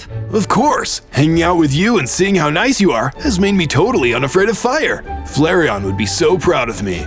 I guess the Pokemon who were living here had started to adapt to being around each other's types, so being comfortable around fire had become no big deal. The harmony between the types that we've been striving for feels closer every day. From day 63 to day 66, Vulpix came to visit me in the mine. She had a hint about a biome I hadn't yet explored. The Dead Sea is home to a bunch of Pokemon I used to be friends with before the Squirtle Squad chased me away. You think we might be able to recruit any of your old friends? I don't know. The Squirtle Squad is pretty unforgiving and might have already chased them away, or worse.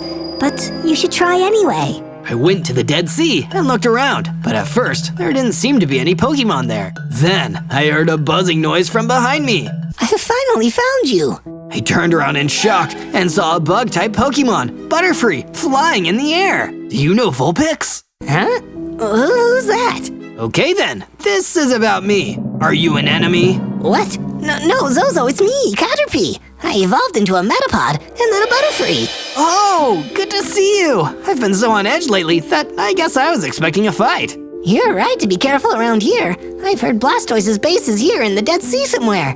I was looking for it so I could help you out. Well, thanks, Butterfree. I guess I can help you find it while I'm here. From day 67 to day 70, Butterfree and I explored the Dead Sea for any signs of Blastoise and his Squirtle Squad. I appreciate that you remembered me, even after you evolved, Butterfree. You saved me once, and I didn't want to see another Charizard get absolutely washed by Blastoise. This time, you'll win and prove him wrong. Like I always say, I'll do my best. We continued through the Dead Sea until we encountered a wild Raticate, a normal-type rodent Pokemon with an abnormal need to Super Fang us into submission. But instead of running away, I used my Fire Breath to burn the Raticate and scare him off. Yeah, run away! You don't want to fight us! There were so many Pokemon in the world that were quick to jump into a fight, probably because that's what they were used to. Pokemon battles are one thing, but all the fighting and hatred is getting us nowhere. A little bit later, Butterfree pointed out a military-looking fortress.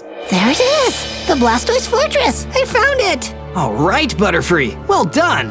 This is as far as I'll go for now. Feel free to keep exploring, Charizard, but don't do anything reckless. From day 71 to day 74, I decided to head back home to get prepared to face Blastoise while thinking about the Pokemon that had helped me make it this far. And all the subscribers like you that have helped me make it to 1 million subscribers. Remember to search ZOZO for more of my videos. Home isn't far now. Here goes. Kept on walking, but then my progress was halted by the sudden appearance of Blastoise himself. Starmie failed to defeat you. I should have known that dual type was good for nothing. Awful thing to say about one of your supposed friends. You're a real disgrace, Blastoise. No, you're the disgrace here. Taste my water blast. Blastoise hit me with a water energy blast, and it almost caused me to faint. No way! Am I still this much weaker than him? That's what you get, Charizard. You think you're so popular, but I'm gonna make sure you face the same fate as the last Charizard. I was still too weak, so I ran away as fast as I could. From day 75 to day 78, after my crushing defeat at the hands of Blastoise, I hid myself away inside the base in complete shame. That was my chance to take him on and prove in front of the whole world that his beliefs were wrong. If I couldn't defeat him, he'd still be out there, making trouble for other Pokemon, and fire types especially would get hurt because of me. I was still a crying Charizard when Lapras came to visit me to cheer me up. It's okay, Zozo. Nobody expected you to be able to beat him on the first try. Plus, what's more important is the friendships we build with each other. That's the real way to stop Blastoise from winning. Come on, out of your room. I listened to Lapras and walked outside to see the watchtowers that had been added to the base. Even now, the Pokemon who had come to live here were together to make it better. Thanks, Lapras. I just remembered what is really important. Sometime later, Bulbasaur handed me an item of mysterious power. What is this, Bulbasaur? It's a lava bottle, but all of us here at the base made it stronger by adding our elemental energies to it. If you drink it, you'll be able to gain the power of our friendship. Wow, I might even be able to evolve past my limits with this. I drank the lava bottle, and the power of friendship caused me to Mega Evolve into the mighty and unstoppable Mega Charizard X. I'm a Fire and Dragon type now. My Fireball upgraded even further into a Dragon Fireball, and I had 100 hearts to boot. From day 79 to day 84, I went through the Dead Sea with my new Mega form and fought against some pure Water-type Vaporeons who were loyal to Blastoise. The Dragon Fireball's power was many times stronger than the regular Fireball and hit with Dragon Energy, so it was effective against Water types too. Now this is the power of friendship. I'll be able to use this form to defeat Blastoise. I just know it. As I took stock of my surroundings, an energetic Electric-type Pokemon approached, Jolteon! Hey, nicely done. Those Vaporeons were not nice to anybody. By the way, I'm Jolteon. You might have met my brother Flareon. He was a good guy. Shame what happened. But hey, you'll do something about it, right? Right? Whoa, slow down. You talk so fast. But yeah, I'm looking to bring peace between the types by facing off against Blastoise. Oh wow, you're a good guy too. Just like Flareon. Boy, that's just incredible. Flareon would have been so very proud. I hope so. A lot of people miss him, and I've been fighting this whole time to make sure what happens to him isn't going to happen again. That's excellent! Stupendous! Super duper cool! Here, take this diamond helmet. It'll guard your head from Blastoise's attacks. Jolteon gave me some diamond leggings, which I immediately equipped. This would come in handy in the next battles. Thanks, Jolteon. I consider you a friend. And soon, Pokemon of all types will be able to be friends. From day 85 to day 89, I went back to the alien fields to check in with the others at the base. They'll be so excited to hear that I met Jolteon. But when I arrived, things were not as I had left them. The wall and watchtowers had been damaged, and the Squirtle Squad was wreaking havoc inside of the base. Yeah, Squirtles! Take down this place! Pokemon of different types shouldn't live together! That's not true! This base is for everyone who wants to live here, regardless of type. I hit one of the Squirtles with a Dragon Fireball, taking him down with one hit. Oh no, it's Mega Charizard X! We gotta get out of here, boys! Where do you think you're going? I rushed at the Squirtles and used my Diamond Sword and Fireballs to hew through their ranks. A few managed to escape, so I followed them through the alien fields until they were nowhere near the base. Looks like the coast is clear. I better return to the base and make sure nobody was hurt. While I was walking through the fields, I noticed an incredibly rare Pokemon floating around in the air. No way! Is that? It was Mew, the mythical psychic-type Pokemon that has almost never been seen before. Mew! That's me! Mew, the world is full of danger right now. I'm trying my best to bring harmony to the world, but it's really hard to change people's minds. Don't worry, Zozo. I've been struggling with the same problem. I have the psychic power to talk to many people in their dreams, but I never know what to say. Tell them this, Mew, that we should all try to be friends, no matter what type we are. Yes, I like that. That just might work. I'll try to remind everyone what is the same, rather than what is different. Thanks, Mew. From day 90 to day 94, I trekked back through the Dead Sea and got a better look at Blastoise's fortress. There were some formidable-looking cannons mounted on the side of the fortress that would probably blast me if I got closer. I could see Squirtle Squad patrols all across the base. But all that doesn't scare me. I'm gonna use my Mega Evolved power to bulldoze through anything in my way. A water Pokemon came careening towards my location. It wasn't a Squirtle, but it looked slightly similar, only larger and more warlike. So I ran away, but he caught up to me. Attention! I am Commander War Turtle of the Squirtle Squad. I hear you're the upstart firebrand who is standing in the way of our glorious future. What glorious future? All you guys do is make life harder for anyone who isn't you. That's because water types are the best. We're strong, we're good swimmers, and we're the majority, so everyone should have to do what we want. If what you want is to hurt others, then I can't accept your worldview. Game on, War Turtle! I hit him with my fire breath and drew my sword. His defensive shell would be hard to crack, but in Mega Charizard X form, I was fast and I was furious. I hammered him over and over again with melee attacks from my sword. From day 95 to day 97, I continued to chip away at War Turtle's health, but the water Pokemon was resilient. I could see his strength in battle was why he had become the commander of the Squirtle Squad. Well, that, and the fact he's completely bought into all of Blastoise's ideas about different types of Pokemon. War Turtle used a Water Blast. It wasn't as powerful as Blastoise's, but it was still super effective. He followed up with a combo of powerful melee attacks that had me barely hanging on. I guess I've got no choice. I have to use that move. I unleashed Dragon Fireballs, 4 of them. The dragon power caught War Turtle off guard and dealt enough effective damage to put him in his place. Hey, that wasn't a fire type move. What a cheap trick. It's a move I learned through the power of friendship. Someone like you who think a Pokemon's type is all they can be would never understand. Whatever, Zozo. It's not gonna matter when Blastoise brings down the rain across the land and creates a world for water types and only water types. You mean he's even willing to do that? I thought Blastoise was bad enough, but he really can't live in a world where anyone is a different type? It'll be a perfect world. I wish I could have seen it, but I'll settle for that horrified look on your face. Goodbye, Zozo. Enjoy your last few days alive. War Turtle passed on, but he was oddly proud of himself. It was sad that he had bought into his hate so completely, brainwashed until the end. Now that I knew what Blastoise was planning to do, I went to warn the others about the coming flood. On day 98, I said my goodbyes to my friends who were living on my base as I prepared to go and take down the Blastoise who had caused all this trouble. First, Lapras. You can do this, Zozo. Over these last 100 days, you've proven yourself to be a true hero. You will unite the Pokemon world. And then, Vulpix. You can heal the Great Divide, Zozo. I believe in you. You can right the wrongs of this imperfect world. And finally, the first ever friend I'd met here, Bulbasaur. Do it for Flareon, Zozo. It's what he would have wanted. On day 99, I made my way back to the Dead Sea. I needed to conserve every ounce of my strength if I wanted to defeat Blastoise and his agenda of hate. But when I reached the outside of Blastoise's fortress, I saw a large gang of Squirtles. This was extremely bad news. If I fought those Squirtles, I'd lose energy and be weakened in my fight against Blastoise. Oh, this is terrible. I don't know what to do. That's when I heard a fluttering sound and saw Butterfree floating next to me. This is where I may be of assistance, Zozo. You helped me, now I'll help you. Let me distract the Squirtles while you take on Blastoise. It'll all be worth it if you can bring peace to the land. Thank you, Butterfree. I'll make sure that your risk won't be in vain.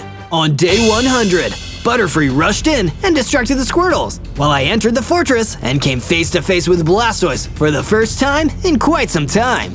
Finally, you nasty little fire type! You've grown the courage to come and fight me! This is the final battle. Whoever wins will decide the fate of all the Pokemon in the overworld. I'm not here to fight you, Blastoise. What?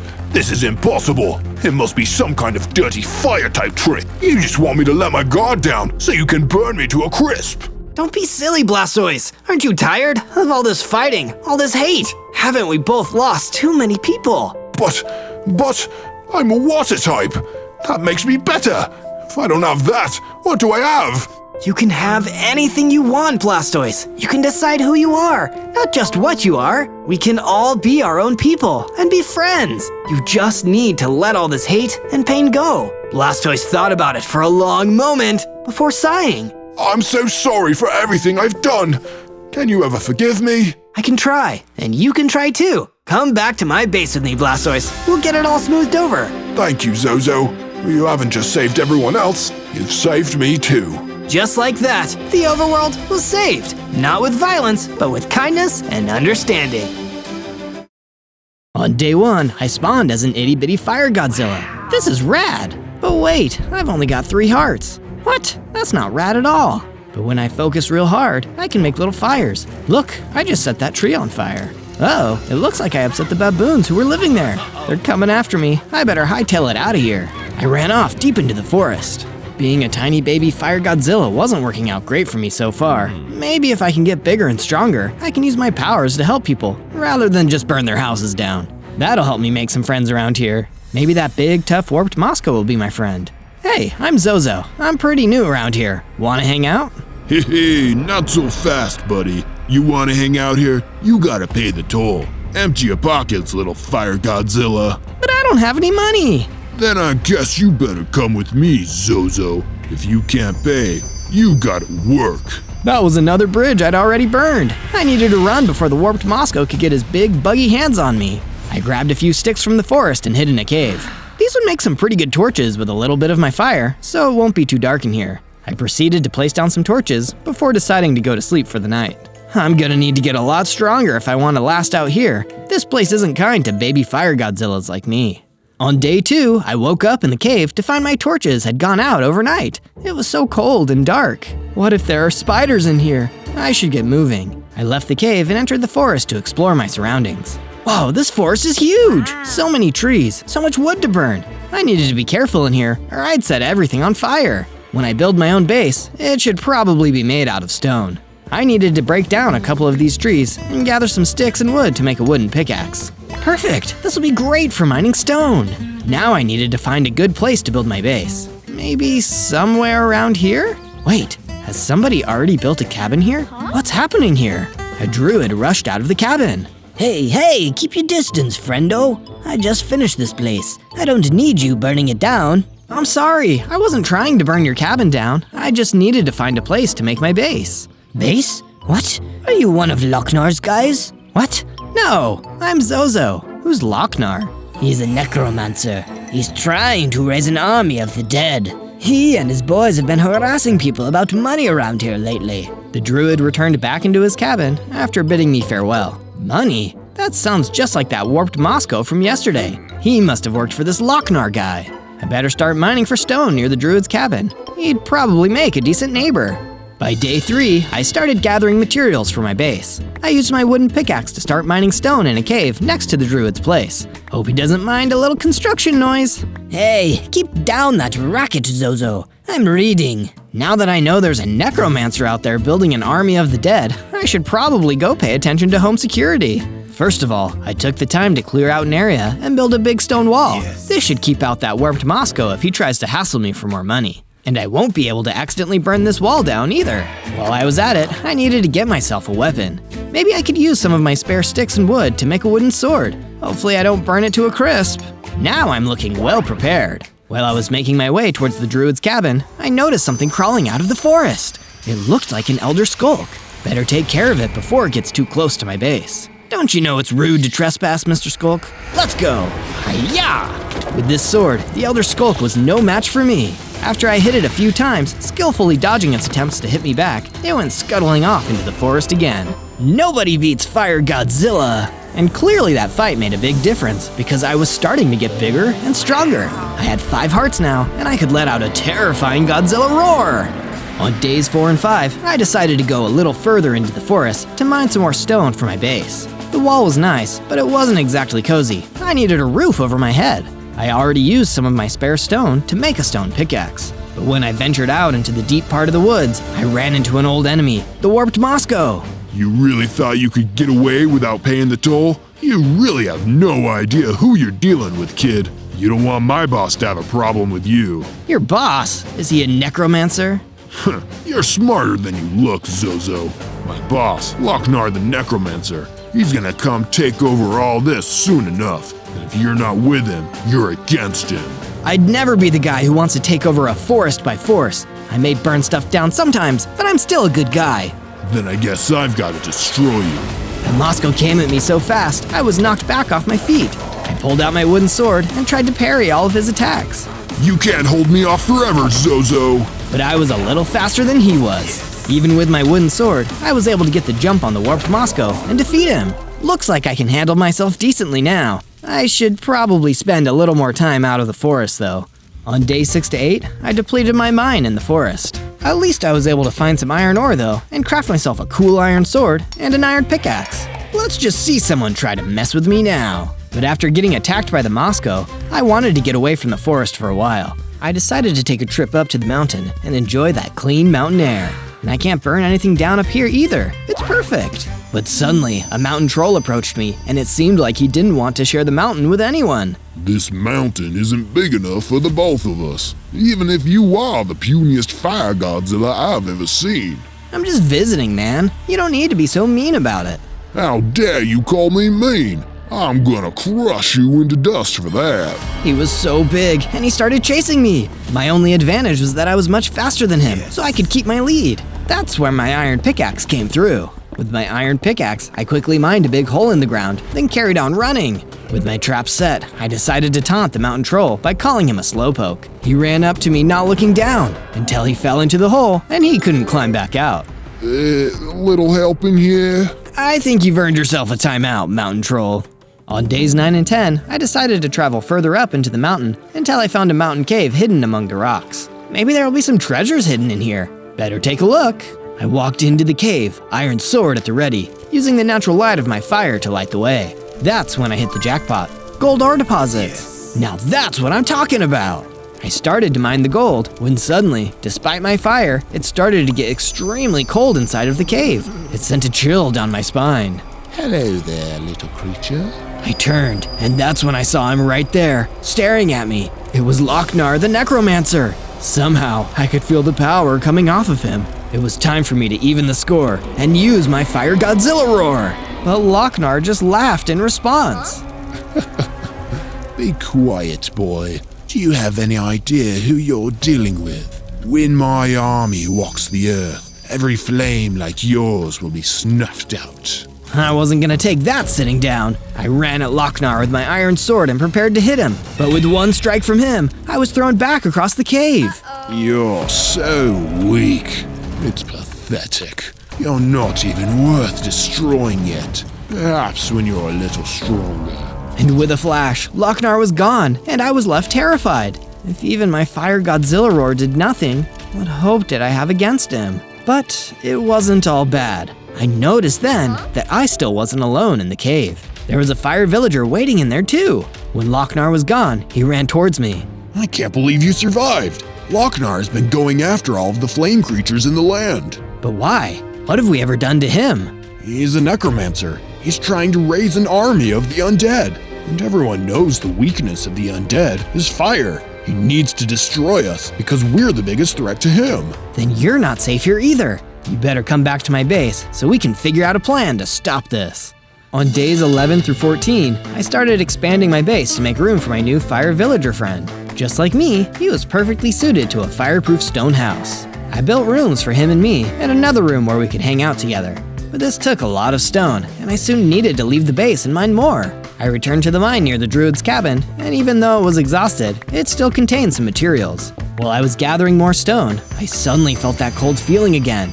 Oh no, does this mean the necromancer is behind me again?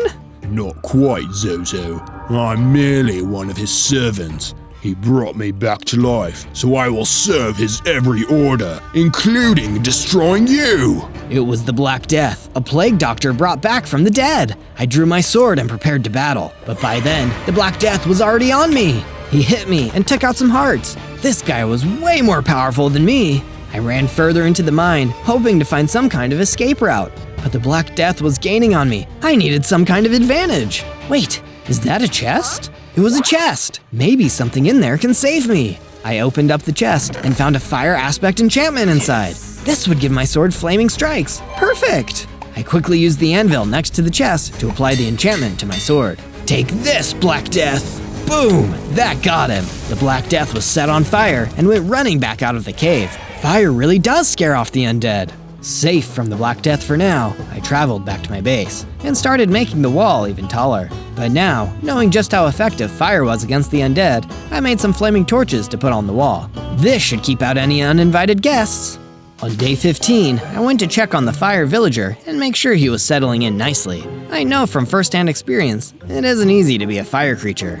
I find it very comfortable in here, Zozo. Thank you. It's much nicer than having to stay in some damp old cave all day. So, tell me, what's the deal with this Lochnar guy? Everyone's been telling me that he's trying to raise some kind of army of the undead. Who is he? Everything you've heard is true, but there's more. People say that Lochnar is over 1,000 years old, and because he's already dead, he can't be destroyed. Centuries ago, he was defeated by a legendary hero and locked up in the swamp of vileness. But somehow, he came back again, and he's trying to finish what he started all those years ago, making an army of the undead so powerful that he'll rule the world forever. Can the legendary hero come back to defeat him? It sounds like we really need him right now. That was a long time ago, Zozo. The legendary hero is probably extremely old now, if he's even alive. No, if we want to defeat Lochnar the Necromancer, we need to find a new hero. Like who?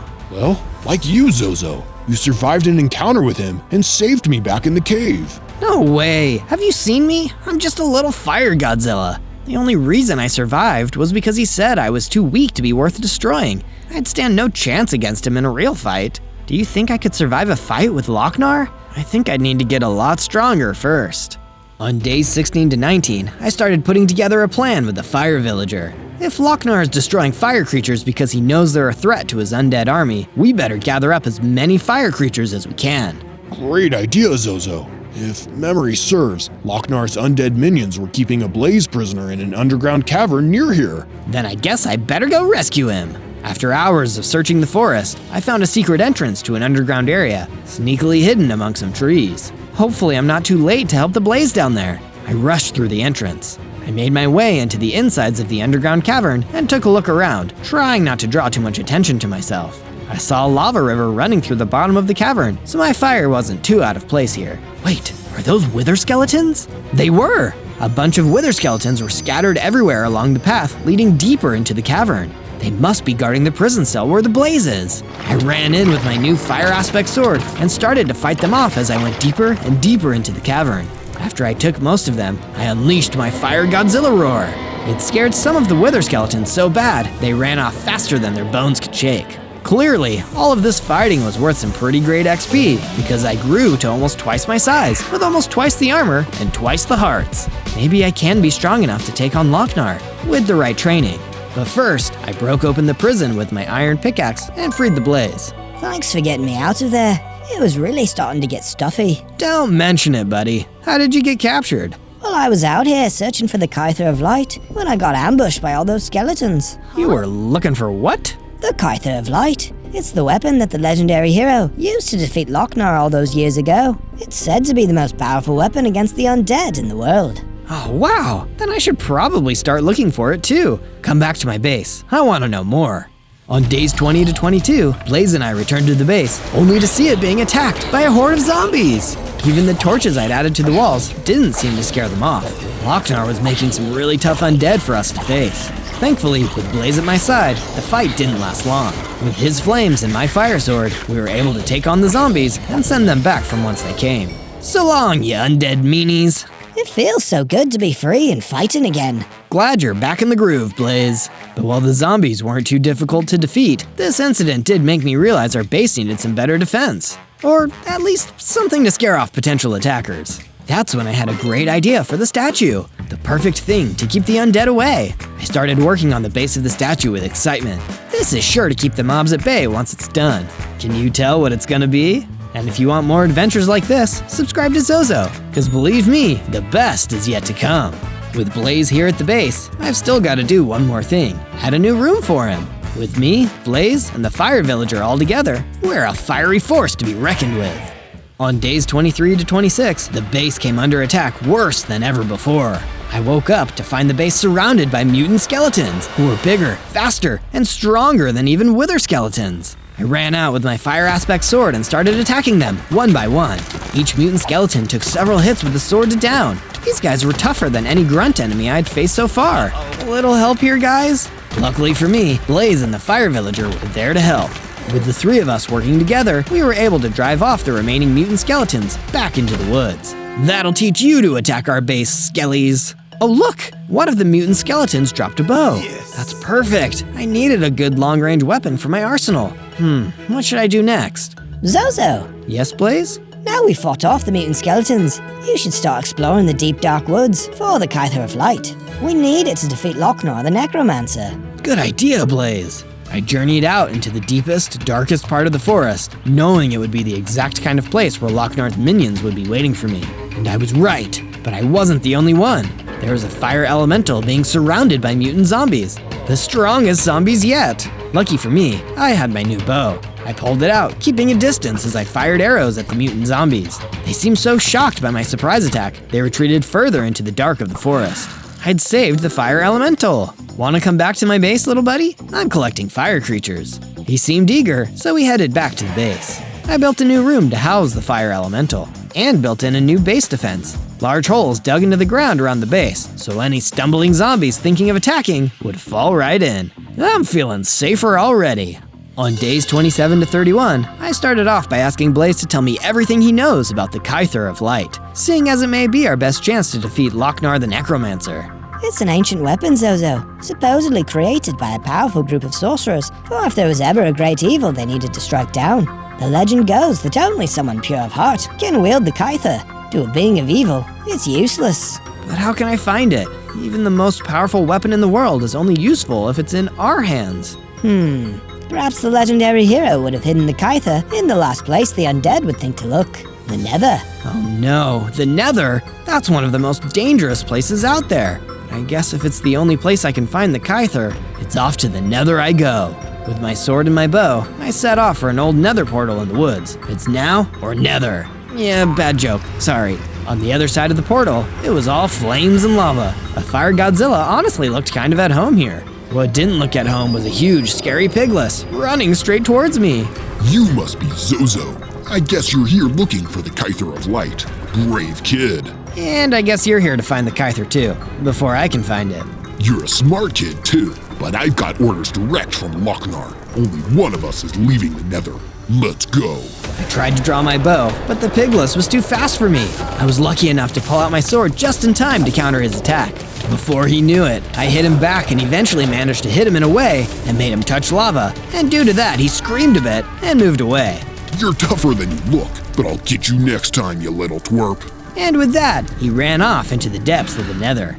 On days 32 to 35, I traveled deeper into the Nether, leaving the wastes and entering the Crimson Forest. Wow, this place is super scary. If the legendary hero really hid the Kyther here, he must have been one tough warrior. The Nether has some of the scariest mobs around, but I was surprised to see a familiar face amongst all the trees and lava. It was a baboon, just like the one I met on my first day here. Hey, aren't you the one who burned down my tree? I'm sorry, Mr. Baboon. It was an accident. I'm a fire Godzilla. Sometimes I burn stuff down.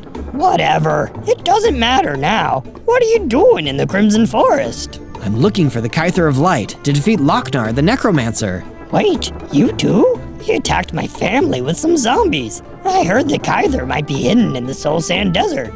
Let's travel together. We have better odds. Sounds good to me, Mr. Baboon. We traveled together to the Soul Sand Desert, which was every bit as bleak and barren as the name suggests. I then noticed Lochnar the Necromancer standing on top of a floating island. Hello again, Zozo, was it? Nothing about you was particularly memorable.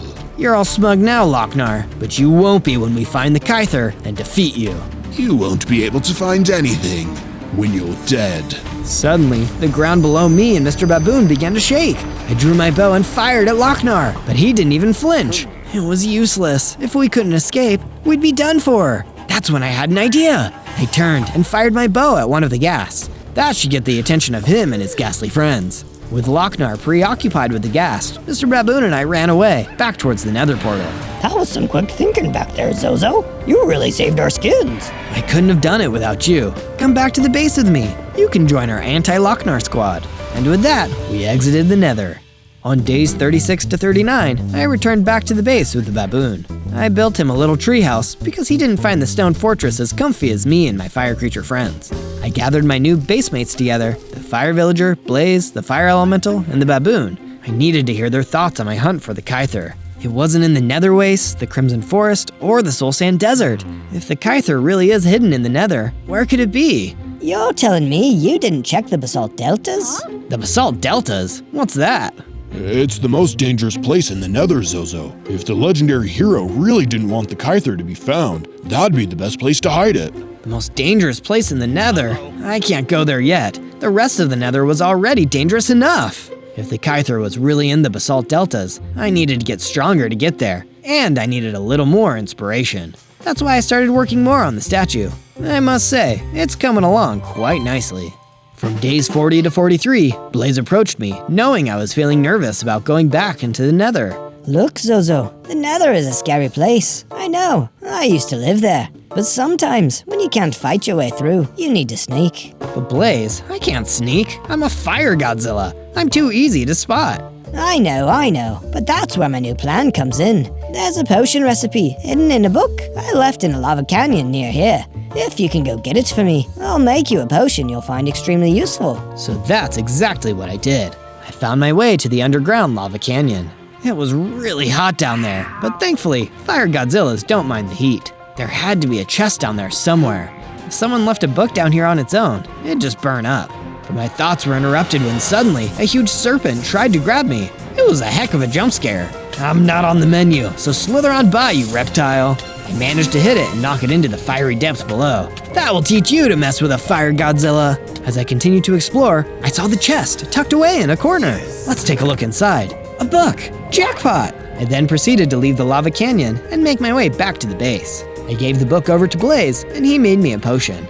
This right here is a potion of invisibility. It might make your journey into the Basalt Deltas a little less dangerous. Thanks, Blaze. This is perfect. On days 40 to 49, I made my way back to the Nether portal deep in the forest. Here goes nothing. After landing in the Nether, I made my way through to the Basalt Deltas. My friends weren't kidding when they said this place was dangerous. It looks impossible to even build here. I took the potion of invisibility and started to sneak through. There were sheer cliffs everywhere. I had to be careful so that I didn't fall. Help me, please, someone help me. Oh no, is that an illager? What's he doing in here? And why is he surrounded by Endermen?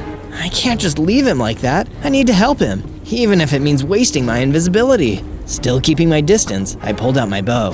I opened fire at the Endermen, causing them to teleport away. That gave me a window to get the illager out of there. Come with me if you want to live. Me and the illager ran for the hills until we were out of the Basalt Delta and back in the much safer Soul Sand Valley. Thank you, kind stranger. You saved me. How can I ever repay you? You can tell me everything you know about the Kyther of Light. I need it to defeat Lochnar the Necromancer. Wait, the Kyther of Light? That reminds me of an old poem I used to hear all the time when I was a kid. Who seeks the Kyther, brave and true, venture into the forest blue. The forest blue. Wait, that sounds like the Warped Forest. It's the only place in the Nether I haven't checked. Come with me, we'll go find it. On days 50 to 53, me and my new friend the illager made our way into the Warped Forest, one of the slightly nicer parts of the Nether. I might have even enjoyed it if we weren't ambushed by that pigless I fought earlier. Hey, looky here. It's that dweeb, Zozo. Name calling? Really? That's just uncalled for, man. No, Zozo. What's uncalled for is you being here. Me and the rest of Lochnar's boys have already found the Kyther, and it's far away from here. You're gonna get destroyed in the Nether for nothing. That's it. You're going down, Pigless. But Pigless pulled a dirty trick. He didn't go for me. He went straight for the illager, taking him down immediately. No, you can't do that. I can do whatever I want. Let's tango, Zozo. We clashed again, but this time I was stronger than before. I dodged his attacks easily, and with a few well-placed strikes from my fire sword, Pigless was done for. With him gone, I was all alone in the Nether again. Maybe Pigless had lied about them taking the Kyther. I had to explore and find out. There was a bastion remnant, an ancient ruined fortress nearby, and it seemed like the exact kind of place the legendary hero might have hidden the Kyther. Instead, all I found was a great beast, cowering in the shadows. Is the Pigless gone? That guy dragged me along with him to help him find the Kyther. Most of the rest of our team was destroyed by nether mobs. It was horrible. It's okay, I defeated the Pigless. You said he made you work for him. Do you have any idea where they may have taken the Kyther? Tough to say. I think Pigless mentioned something about taking it back to the camp. He probably meant the one in the wasteland, back outside the Nether. Perfect, so at least I know where to look next. Let's get out of here. Wait, Before you go, you deserve a reward for taking out that jerk Pigless. I was gonna use it myself, but here, it's a knockback enchantment. Your strikes will knock back your enemies now. Oh, finally, some good luck! From days 54 to 57, I returned to my base and started making some adjustments. I added some guard towers so that we could spot any incoming threats faster. Just as I finished repairing and adding the knockback enchantment to my iron sword, the fire villager staying in the base approached me, looking very worried. Zozo, I need a hand. I've been looking into it, and I've seen that a mutant zombie is skulking out in the forest outside. You should probably go take care of it while I'm working on an extremely important potion. This would be the perfect opportunity to try my new knockback ability. I ran out into the forest, and just as the fire villager had told me, there was a mutant zombie making its way towards our base. I needed to put a stop to it. Come on, mutant zombie, you're no match for me. And I was right. With the knockback enchantment on my fire sword, I defeated it in no time and headed back to the base. Great work, Zozo. And here's your reward. I made a potion of slow falling. When you take it, it eliminates fall damage. You never know when that'll come in handy. On days 58 to 62, I continued work on the statue. I was really pleased with how it was coming along. Can you guess what it is yet? Suddenly, I heard the baboon yell out in panic from his treehouse. Guys, something is coming towards us. I looked out and saw a mob coming towards us. Creepers, courtesy of Lochnar the Necromancer. This is bad, this is really bad! But before we could do anything, the first wave of creepers had already hit. Several of them exploded, taking out huge chunks of the defensive wall, and others started crawling through the new gaps. I decided to rush in and finally get rid of the creeper menace. They started exploding again, taking out chunks of the base. By the time I managed to turn the tide of the fight, huge portions of our base had already been destroyed. When I had the advantage, the last surviving creeper ran off back into the forest. The fight was over. For now. We need to start rebuilding immediately. Blaze, fire villager, wait, where's Baboon? That's when we realized the creepers had blown up Baboon's treehouse with Baboon inside of it. From days 63 to 66, hungry for fiery vengeance, I followed the last remaining creeper back into the woods. You and your friends aren't going to get away with destroying Mr. Baboon. I chased him into the forest and saw him disappear down into an underground cavern. I was so angry, I didn't even think about how dangerous it could be to chase a creeper into an enclosed place. I hopped down into the cavern, but the creeper was nowhere to be seen. Instead, I found a book laying on the ground containing a secret note. Invade the base and destroy them all. Any survivors must return to the camp in the desert. G-O-A-W. G-O-A-W? Who's that? Wait, the camp in the desert. That's where they must be keeping the Kyther of Light. It was only then that I looked up and saw the creeper crawling quickly towards me. No time to think. On pure instinct, I pulled out my bow and fired. Boom! The creeper exploded, taking out a portion of the cavern. Lucky for me, thanks to the quick reflexes, I was out of the blast zone. From days 67 to 70, I traveled for 2 days all the way out to the desert. It was a really tough journey, but by the end, I finally saw the camp. It was a cabin surrounded by campfires, with a ghostly figure floating around it. It looked like the ghost of an ancient warrior. Lochnar the Necromancer must be able to raise skeletons, zombies, and ghosts. Wait, ghost of ancient warrior? That must be G-O-A-W, the one who wrote the note. He must be a pretty big deal. As I got close, I noticed there was a gorge in the desert just outside the camp. Better not fall in. I drew my bow and fired at the ghost, but predictably, the arrow went straight through him. That's when he threw through the air and lunged at me. He didn't even talk, he was all action. I managed to dodge and strike back with my sword, but he parried. This guy was a better fighter than anyone I'd ever faced. I didn't even know if I could defeat him. That's when I had an idea. If I'm not strong enough to beat him yet, I can still trick him. Before he could attack me again, I quickly drank my potion of slow falling. Then, when he attacked me again, I jumped back and fell into the gorge. To him, it looked like I fell to my doom, but thanks to the potion, I was just fine. When the ghost finally floated away, I climbed back up to the top. Kyther of Light, here I come. On days 71 to 74, I was finally able to make my way into the cabin being guarded by the ghost of the ancient warrior. Except, the Kyther wasn't there. The cabin was empty. All I heard was the echoing laughter of Lochnar the Necromancer. He was always a few steps ahead. Once again, it all been for nothing. I made the long trek back to my damaged base, empty-handed. On days 75 to 78, I came back to the base and noticed how damaged it really was. It was still heavily damaged from the creeper assault, and I needed to start the repairs immediately, so I did just that. But I felt terrible knowing that now Mr. Baboon is gone. I didn't need to rebuild the treehouse. As I finished up the repairs, the fire villager approached me. Hey Zozo, I just wanted to say I'm sorry you didn't find the Kyther, but I know you're strong enough to beat Lochnar anyway. I figured this might help. That's when he handed me a diamond sword with fire aspect, the strongest weapon I'd ever had my hands on. Wow, thanks Fire Villager! It may not be the Kyther of Light, but it's the next best thing. And it turns out that the diamond sword couldn't have come at a better time, because suddenly, the ghost of the ancient warrior had returned, and he was flying at me. Guess it's time for a rematch. But this time, I didn't need any cheap tricks to take him down. Using my new diamond sword, I dodged his blows and struck him again and again, until he burst into ghost vapor and disappeared. I immediately started growing larger and larger, as well as doubling my hearts. But it wasn't just that. With my new size, I gained Godzilla strength, making all my close-range attacks 3 times as powerful. Just then, the fire villager ran up to me.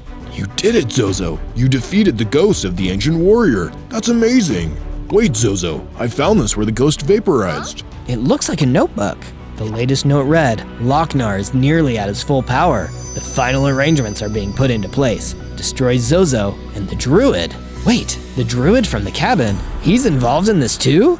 On days 79 to 84, I knocked on the door of the druid's cabin to find out how he was involved in all of this. Just like when I first met him, he wasn't eager to have me as a visitor. Keep your distance, Fire Godzilla. You're even bigger than last time, and my house is very flammable. I don't want to burn your house down, druid, but I know someone who does. I've seen instructions from Lochnar the Necromancer. He wants to destroy me and you. What does he have against you?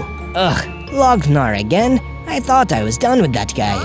What do you mean? I defeated him a few hundred years ago and sealed him away. I figured he'd stay gone for good, but I guess not. Wait, does that mean you're the legendary hero? I was, sure, but then I retired to become a druid. It's a much easier life. And besides, you should be fine. As long as you have the Kyther, he won't be that hard to defeat. But he has the Kyther. Oh, okay. This could be bad. After our conversation, the druid led me back out into the forest to find another nether portal. He'd hid another weapon in the nether all those years ago as backup, if ever the Kyther fell into the wrong hands. But when we arrived at the side of the portal, it had already been destroyed.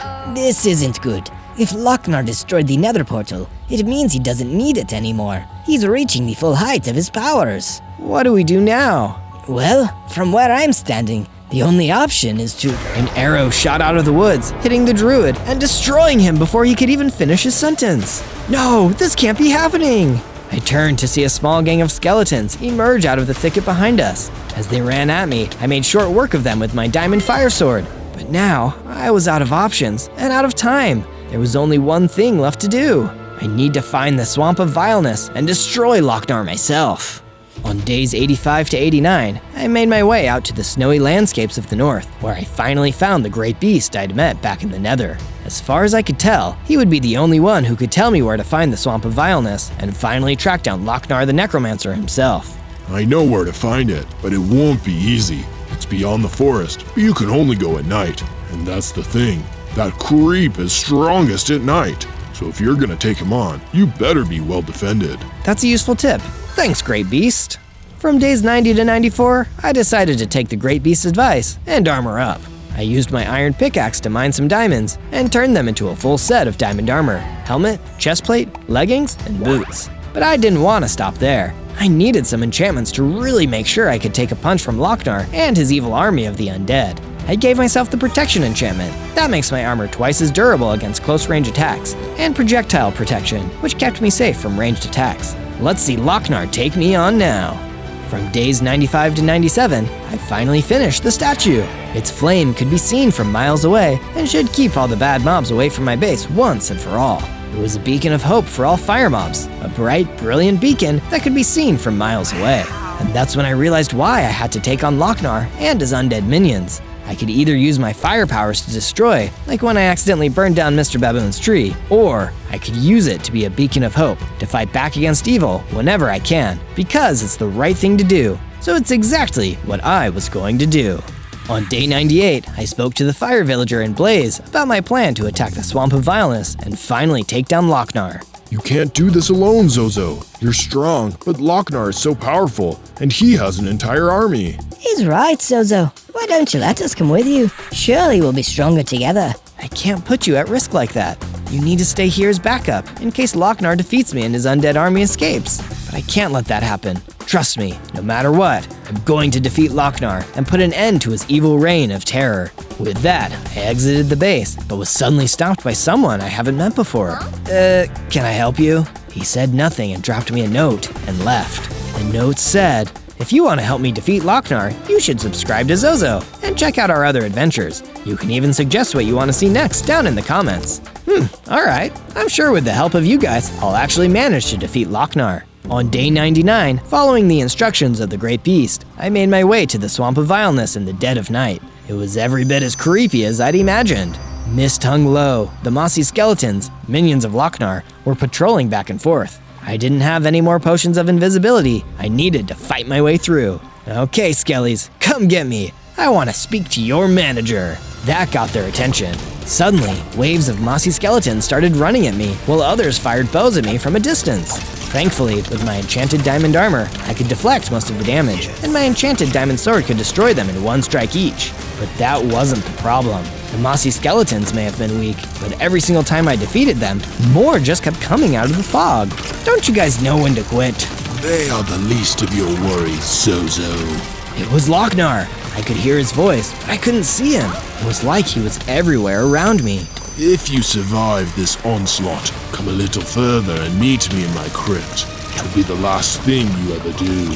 I wasn't going to let him get away with that. No matter how many skeletons he threw at me, I'd keep fighting to the very end. With my sword at the ready and my flames brighter than ever, I moved in towards the crypt of Lochnar. On day 100, I fought through the mossy skeletons and reached the crypt, which looked like a big, rickety pile of ancient stone. But there were stronger enemies waiting for me there. Mutant skeletons and mutant zombies came running at me, but my sword was ready. I hit them again and again, sending one after another down. But just like the mossy skeletons, more of them kept coming. I'm really starting to get sick of you guys. I unleashed a mighty fire Godzilla roar that could be heard across all of the Swamp of Vileness, and it knocked out all of the undead at once. It was just me in the crypt, so I pulled out my iron pickaxe and started destroying it, just to spite Lochnar. But just then, I fell down deeper into the crypt. Oh my gosh, there it is! That's the Kyther of Light! This is where he's been keeping it! I grabbed the Kyther. Now, I was ready to take on Lochnar. I wouldn't be so confident, Zozo. Boom! Lochnar appeared behind me, more powerful than he'd ever been before. Do you really think you can beat this? Lochnar began to grow as his power increased, becoming a huge, monstrous super necromancer. Like this, he really did look like he could take over the world. But I wasn't done yet. And do you really think you can beat this? I summoned up all of my power and channeled it.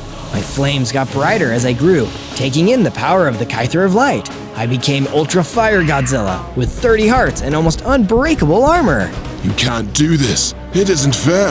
Life isn't fair, Lochnar. Let's go. Lochnar threw everything at me, hitting me again and again, but getting nothing. Now it's my turn. With one mighty swing of the Kyther, with all my power behind it, Lochnar was destroyed once and for all, never to raise another undead minion again. Safe at last, I returned to the base to celebrate with the Fire Villager and Blaze. Things were finally looking up for all of us. On day 1, I spawned in as MrBeast, the YouTuber famous for his big money and crazy challenges. But wait, I'm so small and I don't even have a beard. I'm not MrBeast, I'm Baby Beast. Before I could think about increasing my size or my fortune, a big mean bounty hunter came running out of some nearby woods. Uh-oh, is that a bow and arrow? That's right, and I'm a dead shot with this thing too. I'm the toughest, nastiest bounty hunter around these parts, and you better start running, cause someone put a bounty on your head. A bounty? What does that mean? It means someone is gonna pay me the big bucks if I can capture you in 100 days. And trust me, it won't take 100 days, cause I'm the best there is. Before I could say anything else, he started firing at me. The bounty hunter was such a good shot, I had to run for my life deeper into the forest. Well, he just laughed at me.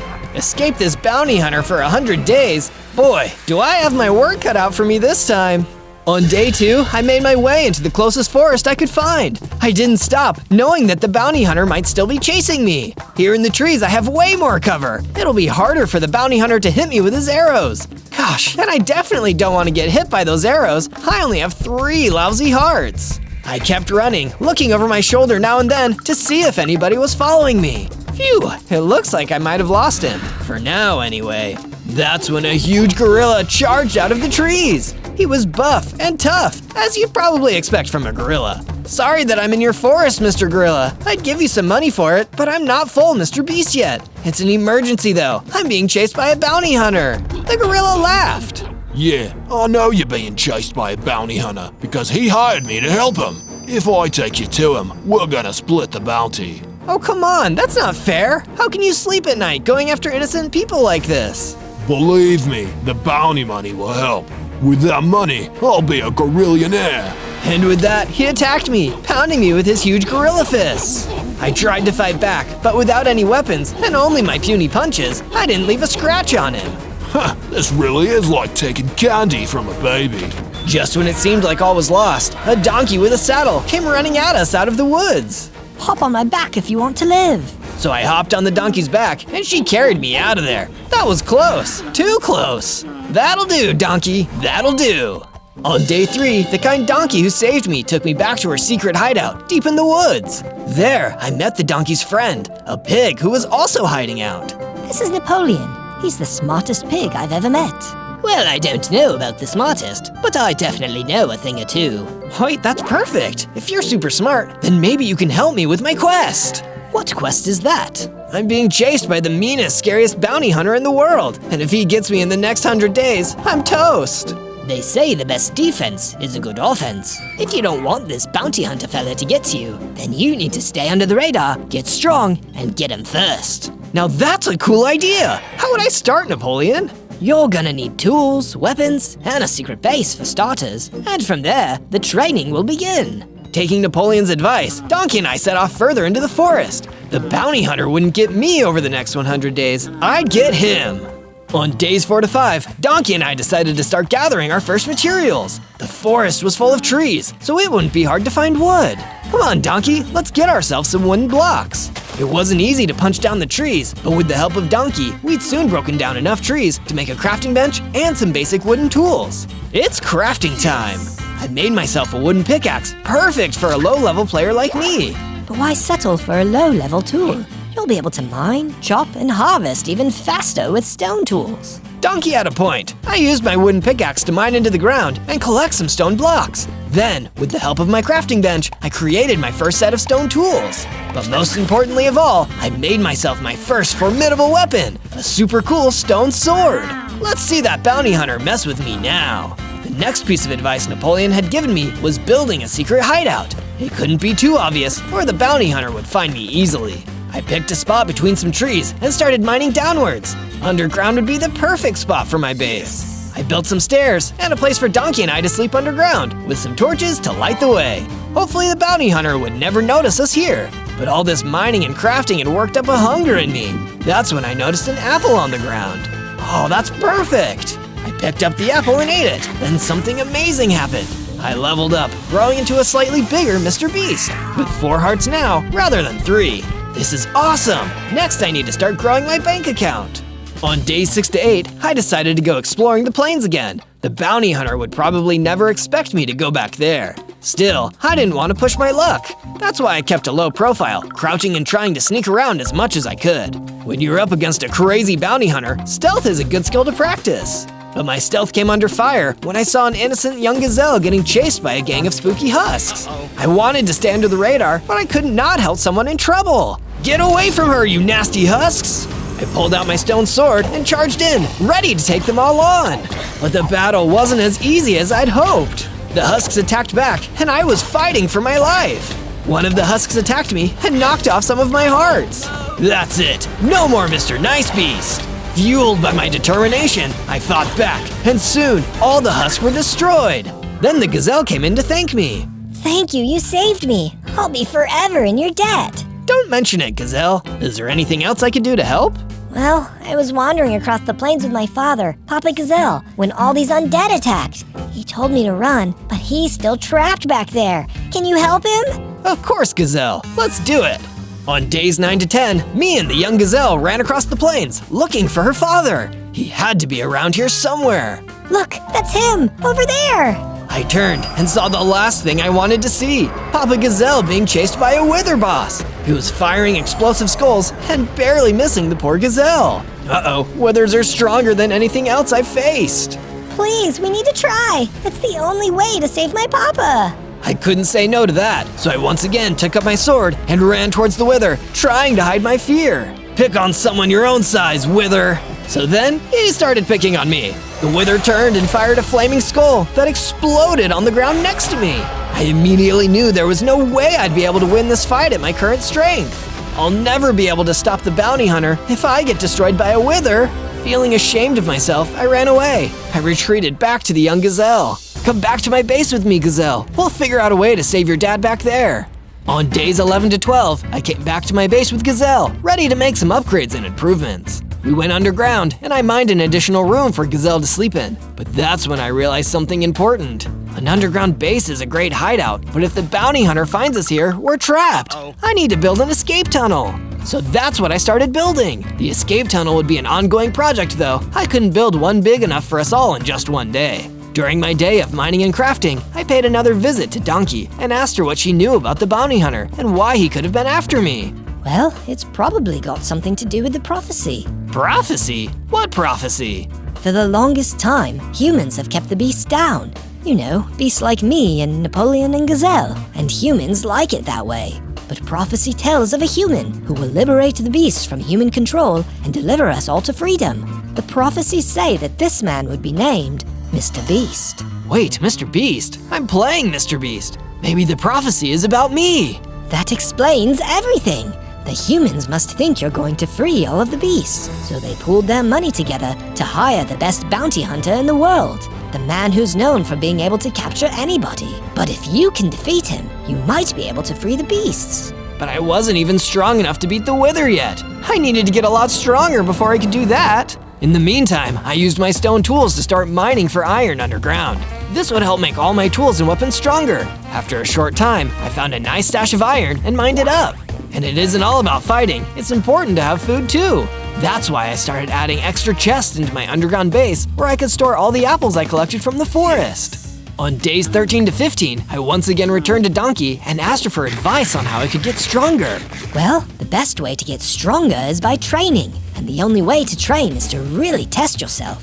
Which biomes have you visited? Now that you mention it, Donkey, I've only ever visited the forest and the plains. There's your problem. You're never gonna get stronger if you don't master every biome. Try to defeat a powerful enemy in the desert next. Great idea, Donkey! Before I headed to the desert biome, I needed to upgrade my equipment. I used the iron I'd mined to forge myself a new set of iron tools and some iron armor. And like Napoleon had said earlier, sometimes the best defense is a good offense, so I made myself a cool iron sword too. I'm feeling stronger already! I left my base and crossed the forest until I found myself at the desert biome. Already, this place was way nastier than the other biomes. In my new armor, the heat was killing me. Speaking of killing me, that's also when the gorilla appeared from behind and hit me. Thought you could forget about your pal the gorillionaire, huh? That's a mistake you'll pay dearly for, my friend. What? How did you sneak up on me like that? I have my ways. Now it's time for me to take you down. I'm gonna get that bounty. The gorilla attacked me again, but this time I was stronger. His punches didn't do nearly as much damage against my iron armor. Now it's my turn, gorillionaire. With a few hits from my iron sword, he was down and I'd won. That's when I saw he dropped a frontiersman cap. This lets the wearer move faster while sneaking. This must have been how he snuck up on me. I equipped the hat myself. This would be super helpful in avoiding that awful bounty hunter. Just then, I started to feel stronger and I gained another heart. 5 hearts? That's more like it. I guess the desert training was worth it. Feeling better than before, I went back to my base and continued working on my escape tunnel. We made some good progress, but I wasn't going to feel much safer until it was complete. On days 16 to 19, I decided it was time to try getting rich by exploring an underground cavern. After all, you can't be Mr. Beast without getting rich. I bet there are some great precious gemstones down here. I used my iron pickaxe to easily mine through the stone all around me, setting up torches along the way so I could see where I was going. That's when suddenly, an elder skulk crawled toward me out of the darkness. Bet you never thought you'd see me down here. No offense, dude, but I don't even know who you are. I'm the Elder Skulk, and I'm working with the bounty hunter to bring you down. Jeez, why is everybody working with this meanie? I don't get it. Money, my boy. It makes the world go round. If you have enough money, you can do anything. Even pay you guys to leave me alone? Sure, but you're gonna need a lot of money to beat what all the humans are paying us to come after you. Now let's go. But I wasn't gonna go down without a fight. As the Elder Skull came running at me, I dodged his most powerful attack and took out my sword. It only took a few choice swings to take the monster down, but at least he'd given me a new idea. If I can't beat the bounty hunter, maybe I can buy him. On days 20 to 22, I made my way back to the desert for more training. I was also gathering materials for more upgrades to my gear. That's when I got attacked by a swarm of spiders, all trying to bite and sting me. You guys are so rude. Can't you see I'm in the middle of something here? It didn't take long for me to swat those nasty insects with my sword. Then they dropped a protection enchantment along with some string. This will make my armor even stronger. I applied the enchantment and felt my confidence rising too. That's when I remembered something important. Papa Gazelle, I can save him now. As quickly as I could, I ran across the desert and returned to the plains. I saw the same sad display. Poor Papa Gazelle getting chased around by the Wither Boss, who was still firing skulls at him. I've had all I can stand, and I can't stand it anymore. It's time to take this Wither Boss out. I ran in, sword blazing, dodging every flaming skull the Wither Boss blasted at me. With one carefully aimed strike, the Wither Boss was gone! You're free now, Papa Gazelle. Go home, and I'll send your kid back to you. Papa Gazelle ran off. I'd finally gotten strong enough to free him. Maybe I could save myself from the bounty hunter after all. How sweet. You saved the gazelle, but it won't save you. I turned and saw the bounty hunter aiming his bow at me. How did you find me? You weren't exactly being subtle, kid, and you should know by now, I'm the best there is. He fired an arrow and got me square in the chest. Even with my enchanted armor, he knocked off some of my hearts. I better get out of here before he shoots me again. I ran away, zigzagging to avoid more arrows. You can run, but you can't hide. No matter where you go, I will hunt you down. You'll never be Mr. Beast. On days 23 to 26, I returned to my base, at least happy to have some good news for one of my friends. I found the young gazelle chilling out in the room I'd built for her. Gazelle, I defeated the Wither Boss and saved your dad. He's back at your house waiting for you. That's amazing, thank you! I can't wait to see him again. I'll never forget this. With the young gazelle gone back to her family home, it left me with a free room. A room I quickly started turning into an armory. The bounty hunter is a master of weapons, so I need to get just as good if I'm going to beat him. The main thing I needed was a ranged weapon, so I could fight back without getting too close. That's why I made myself a cool new crossbow. But it wasn't just the crossbow I built. I continued working on the escape tunnel. If my calculations were correct, by the time it was done, if the bounty hunter attacked my base, we could all escape all the way to the mountains. On days 27 to 31, I finished my escape tunnel and used it to travel all the way to the mountains. This will be the perfect way to get out of danger if I need to. Out of danger, you say? I turned to see that a snow leopard had somehow snuck up on me. I pointed my crossbow at him just to be safe.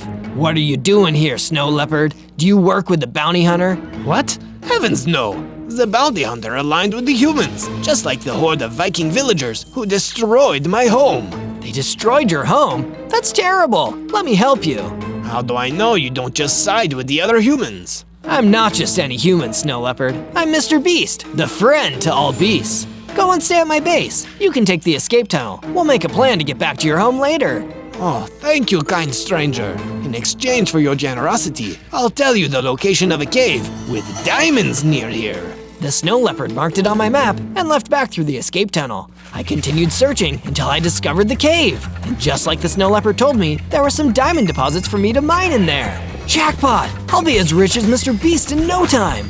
I returned to my base, back through my escape tunnel. With all my new diamonds, I realized how drab my base looked. I crafted and added some banners and bookshelves to give it some ambiance. That's when the snow leopard approached me again. I sense a terrible disturbance. The Vikings who destroyed my home. I believe they've invaded the forest. We need to stop them at once.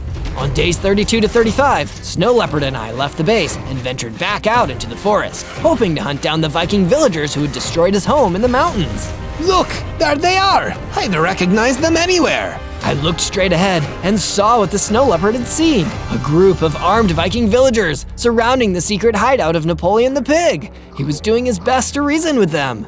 I don't want any trouble, fellas. I swear. I'm just a humble pig. Leave me be. But they weren't listening.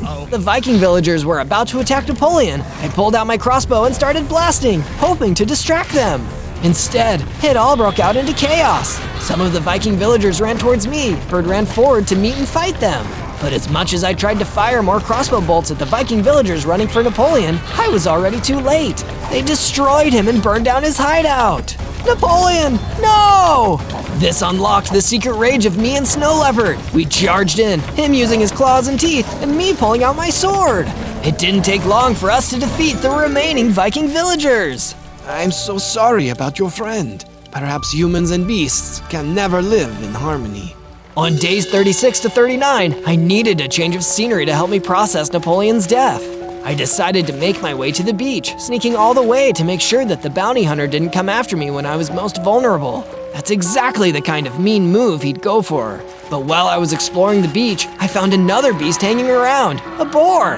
He looked like he needed some help, and because he reminded me of Napoleon, I decided I'd do whatever I needed to. What's up, Mr. Boar? Do you have a problem that a Mr. Beast could help with? I was fishing for some magic yellow fish in the nearby ocean, but a small group of aggressive giant lobsters stopped me.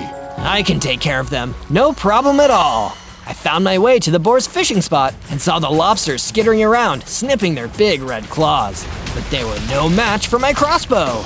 I pulled it out, and with a few well-placed shots, all the lobsters were gone. It felt good to be able to help someone after I'd had such a bad day. I went back to the boar and told him the good news. In return, he told me something interesting. The bounty hunter had a weakness. His powers were reduced in the dark. Thanks for the tip, Mr. Boar. That'll probably come in real handy. On days 40 to 43, I returned to my base and continued to spruce it up. I installed lanterns down the length of the escape tunnel just to make it easier to use. That's when Donkey approached me with a request. I heard about some horse friends of mine that escaped from a human stable. Would you mind building some extra rooms for them down here so they have somewhere to be? Of course, Donkey. That'll be no problem at all. I mined a few extra rooms and widened the entrance to the secret base so we could fit some of Donkey's new horse friends inside. The more the merrier. While the horses filed in, Snow Leopard came into my room and shared some vital information. My Snow Leopard senses have been speaking to me again. There's an abandoned mine deep in the forest that I visited once. I have a feeling you may find something you're looking for there. Just be warned, it may be looking for you too. On days 44 to 49, I made my way deep into the forest in the dead of night. I started traveling at night more often since the boar told me the bounty hunter's weakness. Soon enough, I'm gonna be strong enough to beat you, bounty hunter. Eventually, I found the abandoned mine that the Snow Leopard had told me about and crept inside. It was dark and spooky in the abandoned mine, so I used some torches to light the way. However, the second the torches were in place, I heard something coming towards me. Hey, who goes there? I was lucky and dodged in time as an arrow flew towards me and embedded itself in the wall next to me. An arrow that could have only belonged to one person I knew, the bounty hunter. Hello again. You've fallen right into my trap. The bounty hunter stepped out of the darkness. I know about the prophecy, bounty hunter. I know why the humans paid you. They know I'm Mr. Beast, and they hate the beasts, so they want to stay in control of them. The bounty hunter laughed. They don't hate the beasts. They're jealous of the beasts. They were born with brains, but the beasts were born with natural strength and instincts. What they really want is to harness the beast, produce something with the mind of a human and the strength of a beast. Such a thing is impossible, bounty hunter.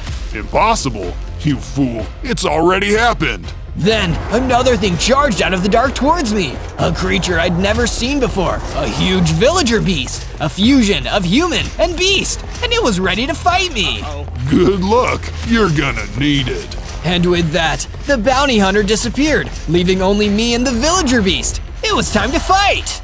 On days 50 to 53, the villager beast ran at me, moving faster than I'd ever seen a human move before. I fired at him with the crossbow, hitting him with multiple arrows, but it didn't even seem to hurt or slow him down.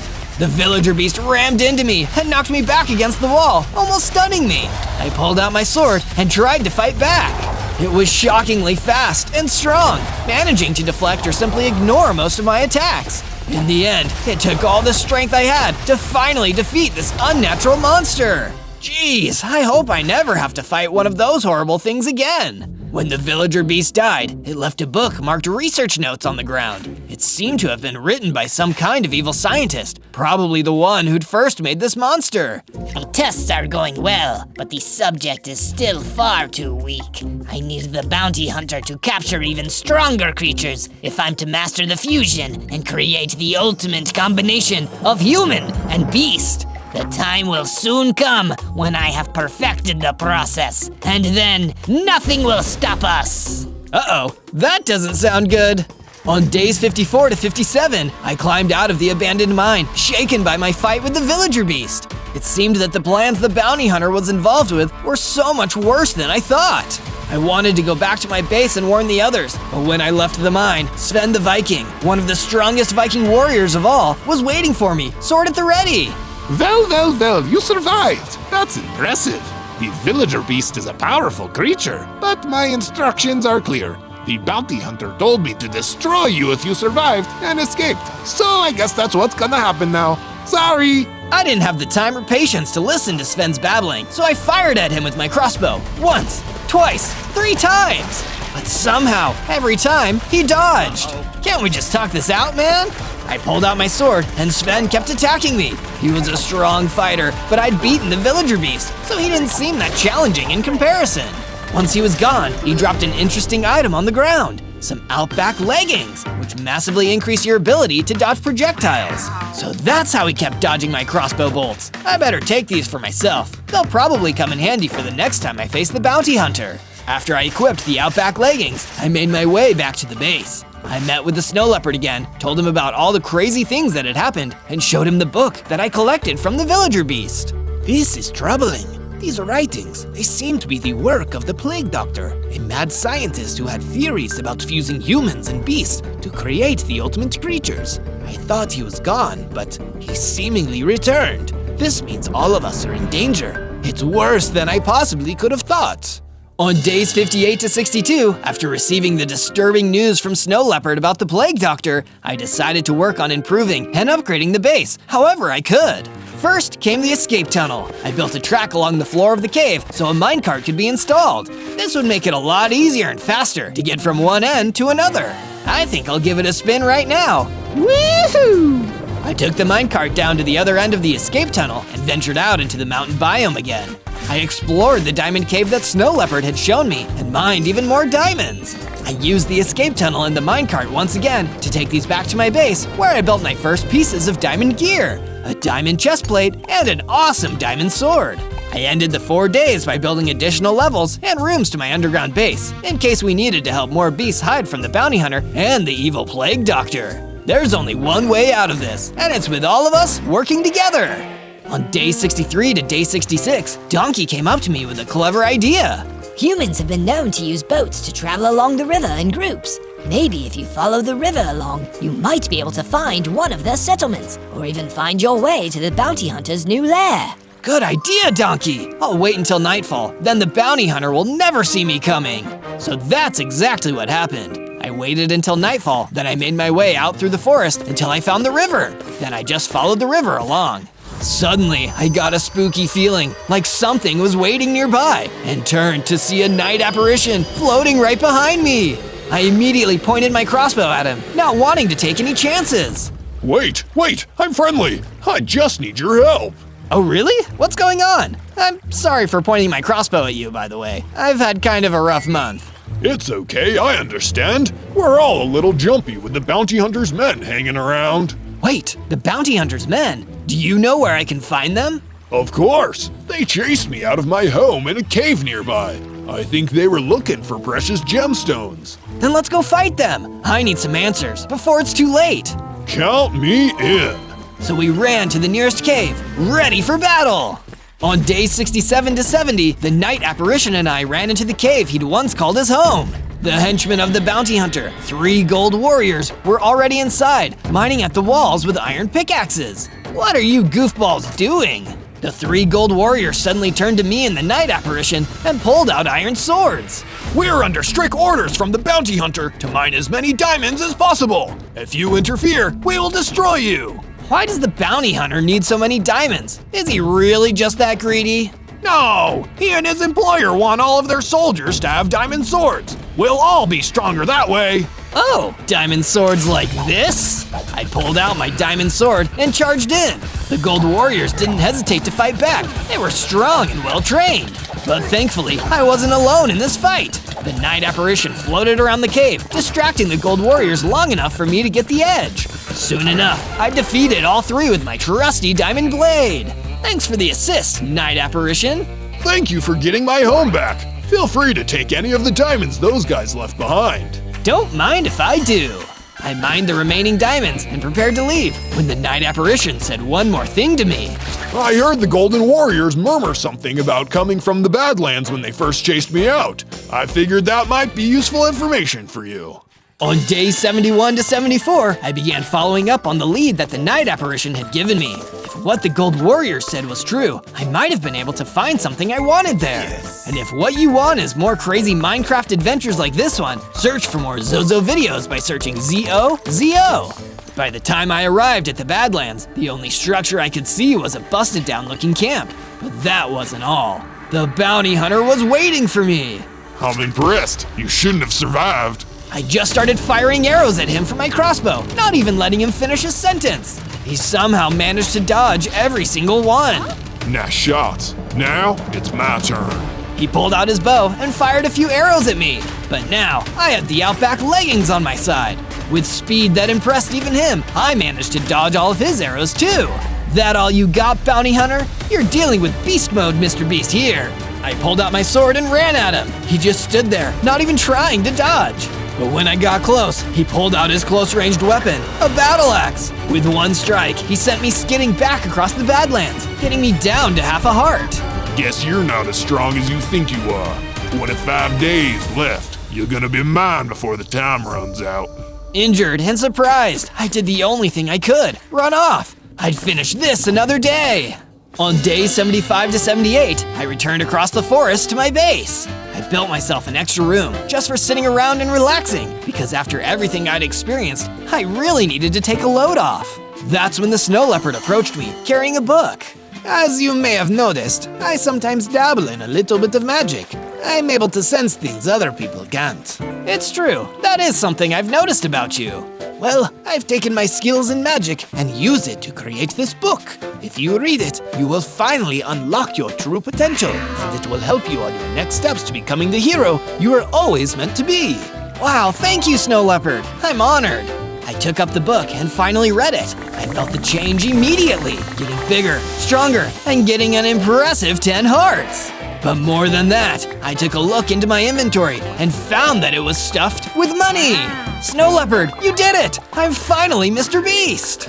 On day 79 to 84, I went out to the desert to test out my new Mr. Beast powers. I soon encountered one of the most dangerous creatures in the desert, the sand and wind spirit known as the Guster. These things really packed a punch, but thankfully, so did I. I ran in with my diamond sword, feeling no fear, and destroyed the Guster in a single strike. Whoa, I really am strong now. My strength caught the attention of a nearby roadrunner who wanted to see if I was as fast as I was strong. He challenged me to a few races. You're on, roadrunner. We ran up and down a stretch of the desert together. I was faster than I expected, but he was way faster than that. It seemed that no matter how fast I went, the roadrunner was always just a little bit faster. But he still thought I gave him a good race, so when the race was over, he gave me a potion as a gift. A speed potion. Thanks, Roadrunner. Now I can run twice as fast. On days 85 to 89, I put my new speed to good use, running all the way back to my base, only to find that its secret entrance had been discovered, and it was being attacked by a group of villager beasts, just like the one that had attacked me in the abandoned mine. You guys aren't meant to be here. Wait, what about my friends? Thankfully, my hard work earlier had paid off. They'd all escaped through the minecart escape tunnel before the villager beasts could get to them. But those monsters were still destroying my base. I pulled out my diamond sword and ran to fight them. With my new strength and skill, the first one I attacked only took a few hits to defeat, and the rest started running. I'm not letting you guys get away this time. I started chasing them into the forest, but I was interrupted when a tiny rabbit asked for my help, finding his lost carrot. Okay, I'll help you find the carrot. Just know this really isn't a good time. While the villager beast ran away, I searched around until I found the rabbit's carrot behind a tree. I grabbed it and gave it back to him before continuing to chase the villager beasts into the distance. I was once again extremely thankful for my roadrunner speed. On days 90 to 94, the chase continued until I passed from the forest into the jungle. It was so hot and humid in there, I couldn't help but slow down a little. But this turned out to be exactly what the bad guys had planned. The villager beast had just been there to lure me to the plague doctor's most dangerous creation yet, the mutant zombie. Oh no, that thing is huge! I pulled out my crossbow and started blasting it as it ran towards me, but it still had no effect. All I could do was pull out my diamond sword and face it one-on-one. Time for an epic battle of mutant versus beast! On days 95 to 97, the mutant zombie charged me like a raging bull. I was able to dodge it just in time and stab it in the side with my diamond sword, but it barely seemed to faze it. Already, the mutant zombie turned and started attacking me again. Each one of its punches damaged me until I was low on hearts. I needed to do something, quickly. Hey, mutant zombie, how would you like some cold, hard cash? In true Mr. Beast style, I threw some of my vast collection of money onto the ground. The mutant zombie was immediately distracted and ran towards the cash. I guess the Elder Skulk was right. Money really does make the world go around sometimes. While he was distracted, I took advantage of my roadrunner speed and struck the mutant zombie again and again with all of my might, until finally it fell and was defeated. The mutant zombie only dropped one thing, a map, with exact directions to the Plague Doctor's laboratory, where I'd find him and the bounty hunter. 3 days left. It's time to end this. On day 98, I made my way back to my base to make the final preparations for my assault on the Plague Doctor's lab. As I prepared, my friends from around the base came to offer me some help or words of encouragement. First came the horses. Thanks for giving us a place to stay. You're a real beast. Next came the snow leopard. You can do this. The prophecy has all been true up to this point. You will defeat the bounty hunter, destroy the plague doctor, and liberate the beasts. And finally, my oldest friend, the donkey. I made you something special to bring with you. Firework bolts. These will really make your crossbow pack a punch. With everything said and done, it was time to make my way to the laboratory and save the day. On day 99, I crossed the forest, following the directions on the map left by the mutant zombie. On the way there, I passed a turtle, minding his own business in the forest. Good luck. I believe in ya. Thanks, turtle. I'm sure it'll be turtly fine in the end. Okay, don't push it. I kept walking, remaining stealthy, until I saw the Plague Doctor's laboratory in the distance. But this wouldn't be as easy as I thought. The building was surrounded by villager beasts. I loaded up one of my new firework rounds into my crossbow and prepared to fire. But if I missed my shot, would it lead the other one straight to me? I might have miscalculated here. That's when an unexpected old friend turned up. It was the young gazelle, who I'd saved months ago. She ran past the front of the laboratory, catching the attention of the villager beasts. They started chasing her, running away from the entrance of the laboratory. Finally, my chance! Using my roadrunner speed, I ran straight for the door. On day 100, I entered the laboratory, crossbow loaded and ready to fire. The laboratory was eerie. It was filled with cells containing more villager beasts, who must have been the failed experiments of the Plague Doctor. Do you like what you see, young man? I turned and saw the Plague Doctor, and of course, the bounty hunter waiting for me. All these wonderful creations, but they're flawed, aren't they? But you can't make a delicious meal without the best quality ingredients. And for perfect human-beast hybrid, I need the ideal subject. Once my bounty hunter has defeated you, you will be that subject. It's why I put that bounty on you in the first place. Day 100. You made it all the way. I hope that eases the pain of being defeated. Not a chance, bounty hunter. I'm not just some pesky human. I'm Mr. Beast. The bounty hunter pulled out his bow and prepared to shoot, but I was quicker than he was. I fired a firework bolt at him, but I didn't wait up. I pulled out my diamond sword and ran at him, ready to land a lethal blow. Bounty hunter, destroy! The bounty hunter immediately pulled out his battle axe and parried the blow from my diamond sword. He was a formidable opponent. You've gotten strong. I'm impressed. We clashed weapons while the Plague Doctor watched. I needed to keep absolute focus in order to dodge or block every attack he threw at me. I was just waiting for a window. At the perfect moment, I pulled out my crossbow and fired one of the firework bolts at close range, right into the bounty hunter's chest. He was finally defeated. You've won. Well done. Now finish me off. What? No, I'm not gonna finish you off. I'm going to hire you. Just like Mr. Beast, I laid out stacks of money in front of him, even more than the bounty that the Plague Doctor had put on me. Wow, that's a lot of money. What would you like for me to do, boss? I want you to destroy this entire lab, take the Plague Doctor to jail, and retire. I'll make it happen, boss. What? You can't do that! No! No! And with the bounty hunter now doing my job for me, I decided to do the most sensible thing, go back to my base and hang out with my friends. On day 1, I spawned in as APHMAU, ready to begin my latest Minecraft adventure. And wow, look, I've got 5 hearts. It must be because APHMAU is so good at making friends. But wait, there was nobody else around me in the forest. That didn't seem right. APHMAU always has her friends, especially her best friend, Ian.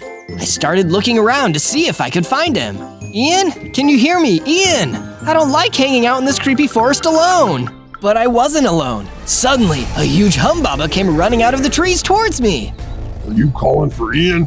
Oh, that annoying little brat has given me enough trouble already.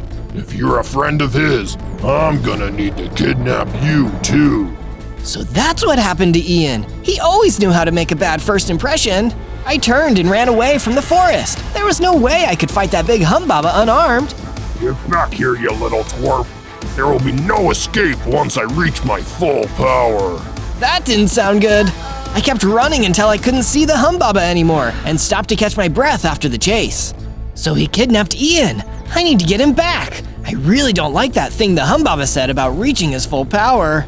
But I didn't have time to think about it. Suddenly, Endermen were coming out of the trees all around me, grasping for me with their long, spooky arms. Uh-oh, gotta go. I ran off again until there were no Endermen to be seen. I hid underneath a big tree to get some sleep in secret. It's harder to make friends in this world than I thought. On day 2, I woke up with a sore back. Sleeping on the ground under a tree isn't that comfortable. I needed to make myself a base. But first, I needed to get myself some materials. I started breaking down a tree with my bare hands to get the material for a crafting table. Ow, my hands are gonna be sore after that one. I built a crafting table and used that to craft my first set of tools. A wooden pickaxe, a wooden axe, and of course, a wooden sword. Now it's base building time. But there wasn't much space in the forest, so I headed out into the plains to start building my base on a wide, even plain. I admired the plains from my new balcony. Nothing can sneak up on me here. That's when I saw a bunch of freaky little creatures crawling towards my base. Are those enteriophages? That doesn't make sense. What are they doing outside of the end? Either way, I needed to get them out of here to finish building my base. I went outside, pulled out my sword, and started attacking them, being careful not to let them attack me. If an enteriophage attacks you, you get ender flu, and nobody wants that. Get out of here, you nasty little viruses! I kept attacking them until there were no more left. And stay out. I went back in to continue working on my base. The first room I finished was my sleeping quarters, complete with a nice, comfy bed. This sure beats sleeping under a tree. On day 3, I woke up feeling well rested and decided to continue expanding my base. I left the plains and walked back into the forest to gather more material with my new tools. After all, I needed to build a room for Ian after I rescue him from the humbaba. On the way through the forest, I discovered an opening into a cave and decided to explore. Who knows what treasures I might find in there? But as I got deeper and deeper into that cold, dark cave, I realized treasure wasn't the only thing inside. Suddenly, an armed Mimikyu snuck up behind me. Before I could even react, it hit me with its mimic sword, taking out a good chunk of my health. Get away from me, you lousy slime! I'm just trying to gather some supplies. But it didn't listen. It just kept attacking me. My sword was like a toy against it. Whatever adventurer it copied a shield from was too strong. For a minute there, I thought I was a goner. Until a friendly Chocobo came running out of the cave towards me. Hop on my back, kid. It isn't safe in here. Thanks, that's an offer I can't refuse. I jumped onto the Chocobo's back and rode her out of the cave, leaving the Mimikyu behind us in the dark. We ran until we reached my base, where I finally dismounted off of the Chocobo. Thanks for the save, Chocobo. I'm Zozo. What's your name? I'm Coco. Huh, guess our names are kind of similar. You did a great job saving us from that Mimikyu. I'm pretty sure I wouldn't have survived without you. The Mimikyu are just the beginning of it. Haven't you noticed all of the ender creatures that have been bothering everyone around here? It's all Estragon the Humbaba's fault. Wait, the Humbaba? I think we should stick together. That's the guy who kidnapped my friend. On days 4 to 5, I invited Coco the Chocobo into my base. Be it ever so humble, there's no place like home. Nice place. Where will I sleep? That's when I realized he wouldn't really fit through the door. Well, where do you want to sleep? Personally, I've always felt a little safer underground. Is that doable? You betcha, Coco. I mined a space underground in my little base and built Coco a cozy underground room to sleep in. By the time we were done, it was nighttime and we were exhausted. It feels so nice to have a friend staying at my base with me too. But we didn't get to cool off for long. We heard the sound of zombies moaning outside. Jeez, we can't catch a break, can we? You hang back this time, Coco. You've already saved my bum once today. Now it's my turn to help you out. I climbed up the stairs and pulled out my sword. It may be wooden, but I could still outwit a bunch of zombies, even at my lower power level. I ran in, taking advantage of my speed to lure the zombie horde away from my base. That'd keep Coco safe. Now it's time to tango, you undead fiends. Once I was far enough away, I started picking them off one by one, defeating each one quickly before the rest could gang up on me. You know that age-old rule, never get surrounded by zombies. This'll teach you to invade my base. It's just rude, you know? I noticed that one of them dropped an enchanted book on the ground. I ran in and picked it up right away. Oh wow, protection level 4. This will improve the strength of my armor. That's perfect. On days 6 to 8, I decided to build a chicken farm on my base so I could collect the eggs and make myself some nice meals. Once the new section of the base was built, I went out into the jungle to find some wild chickens roaming free. Here, little chickens, I'll put up some fences and make you some nests. While I was there, I collected a few apples from the trees too. Munch, munch, munch. Back to full hearts. Nice! And just in time too, because I saw Estragon the Humbaba coming towards me through the trees. He was carrying a bow with flaming arrows. We meet again, Zozo. You're a long way from your base. Estragon, I know your name now. What did you do with my friend Ian? Ian. I'm sick of hearing that name. Almost as sick as I am of keeping him as a hostage. But it'll all be worth it when it's time for the sacrifice. What? Sacrifice? What are you gonna do to my friend? I've told you too much already, Zozo. Now it's time for you to run. If you want to survive, that is. He started shooting fireballs at me, and all I could do was run away. There was no way I could face him with just a wooden sword. Run, Zozo, run! It doesn't matter. I'll catch you in the end, no matter what. He kept firing more fireballs as I kept running. There were so many I could barely dodge them all. I just kept ducking and weaving between the trees. They were my only protection. Why can't you just leave me alone? I can't have you getting in the way of my plans, Zozo. I won't risk it. Luckily, I was still faster than he was. I was able to keep running until I passed through a gap too small for him. By the time he could make it around, I had hidden behind a tree. You can't hide forever, Zozo. Then he angrily spat fire all over. I didn't feel safe until I saw him fade into the distance, looking for me. I'm gonna need to get so much stronger before I can beat that guy. I hope you're safe out there, Ian. On days 9 to 10, I was hanging out with Coco, thinking about how to pass the time while I searched for Ian and figured out Humbaba's evil plan. Coco had a pretty bright idea about that. How about you build a statue, Zozo? That's a great way to pass the time, and it'll help inspire you to complete your mission. Great idea, Coco. I'm so glad I have you around to help me out. But what would the statue be? It has to be something Ian would love. I was sitting on the balcony, thinking of what exactly to build.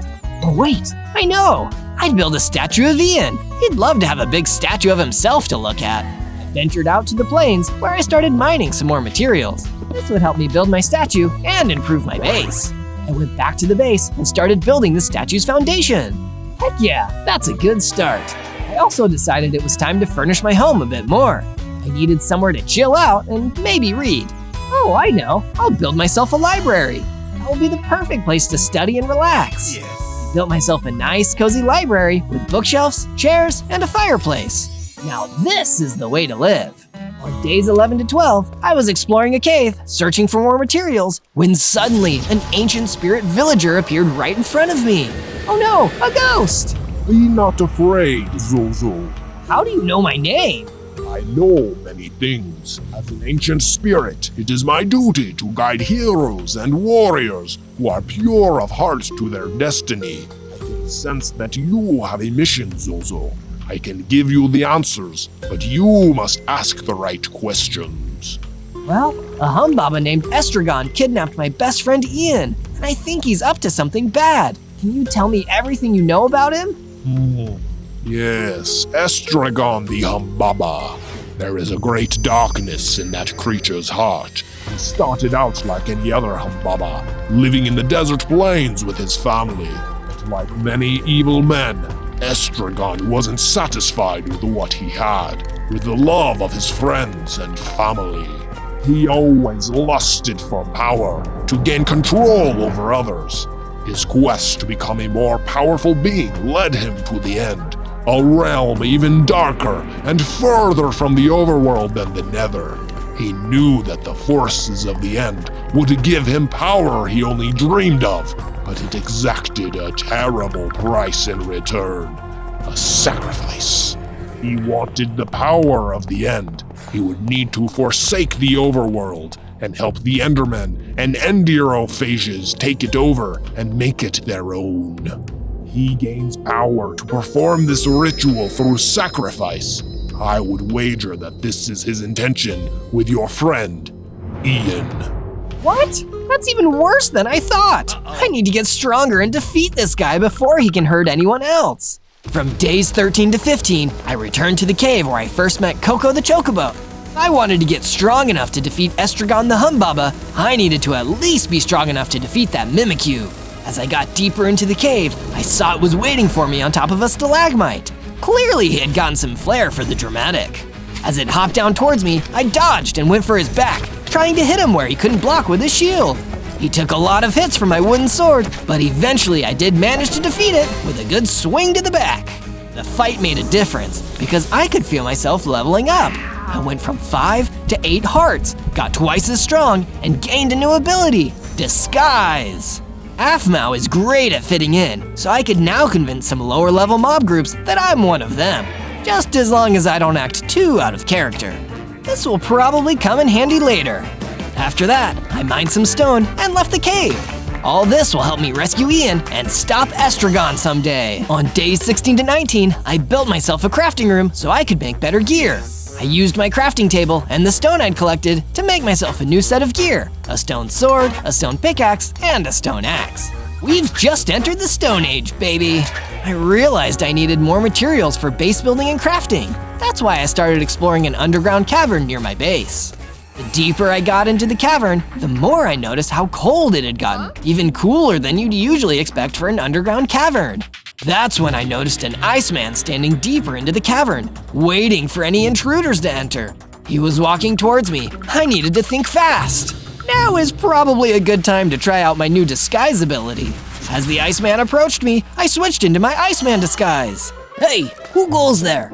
Hey, it's me, fellow Iceman. So nice to see another one of my cold bros down here.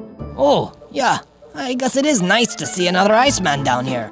It looks like my disguise worked. Well, what can I do you for, fellow Iceman? You mind if I mine some materials? I need to upgrade my equipment. Sure thing, bud. Be my guest. My new disguise ability was already coming in handy. With the Iceman's approval, I mined some extra stone and made my way back to my base. On days 20 to 22, I woke up to Coco the Chocobo outside the door to my bedroom, frantically calling for me. Zozo! Zozo! It's an emergency! What's wrong, Coco? Estragon the Humbaba is right outside. I think he's here to see you.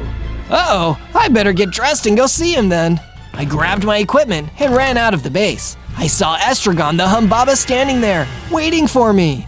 Meet again, Zozo. Our last meeting was cut tragically short. If I recall correctly, you ran away like a coward. Will you run away now? I'm through running away. I'm ready to take you on, Estragon. Are you brave enough to fight me directly? Gladly. Estragon readied his claws and ran at me. We dueled, managing to dodge or parry most of each other's blows. Impressive. You've gotten a lot stronger since we last fought. Thanks for providing the encouragement. As we kept fighting, I managed to hold my own, but I was getting tired. Lucky for me, it seemed like Estragon was getting tired too. You've proven yourself, Zozo, but this isn't even my final form. The next time we fight, it'll be the end of you. Mark my words. And with that, he ran off, leaving us on a draw. But the next time I would meet him, I finally believed it might be my turn to take home the victory. When I'm done with you, Estragon, the only end you'll need to worry about is your own. On days 23 to 26, I explored an underground cavern, hoping to find some interesting loot. Using torches I placed along the wall to light my way, I walked deeper and deeper into the belly of the cavern. Along the way, I saw a family of spiders skittering along the stone. I really didn't feel like fighting these guys, so I hid in the shadows and watched them pass. Ugh, spiders always give me the creeps. Once the spiders were gone, I kept creeping into the cavern. I could just feel I was getting closer to something worthwhile. Hey, what's that? That's when I discovered an old chest hidden among the rocks. I opened it and found a potion of healing inside. This will help me regain 2 hearts. I better keep this for when I really need it. And if you want more Zozo videos when you really need them, search ZOZO in your search bar and you'll be able to find all my Minecraft adventures. On days 27 to 31, Coco brought me some materials to get started on the statue, and I quickly got to work on it, knowing that it would help to motivate me to take on Estragon and rescue Ian. This is looking rad, but I can't help but feel like it's missing something. I realized pretty quickly that the statue needed some more colors to really bring it to the next level. I made my way over to a nearby desert where I found some abandoned sheep in a pen. Their wool is exactly what we need for the statue. As soon as I tried to get closer, however, a gang of husks appeared from behind the sands. It was too late to use my disguise skill. They'd already seen me, and now I was in trouble.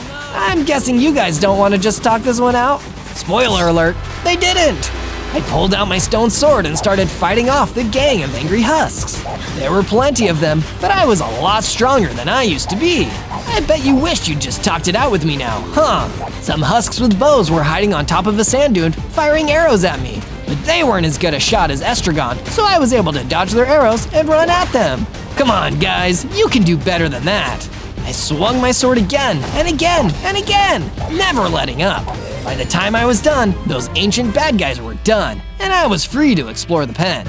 I found a big stash of wool in a nearby chest. Since I had what I needed, I set the sheep free. Enjoy your freedom.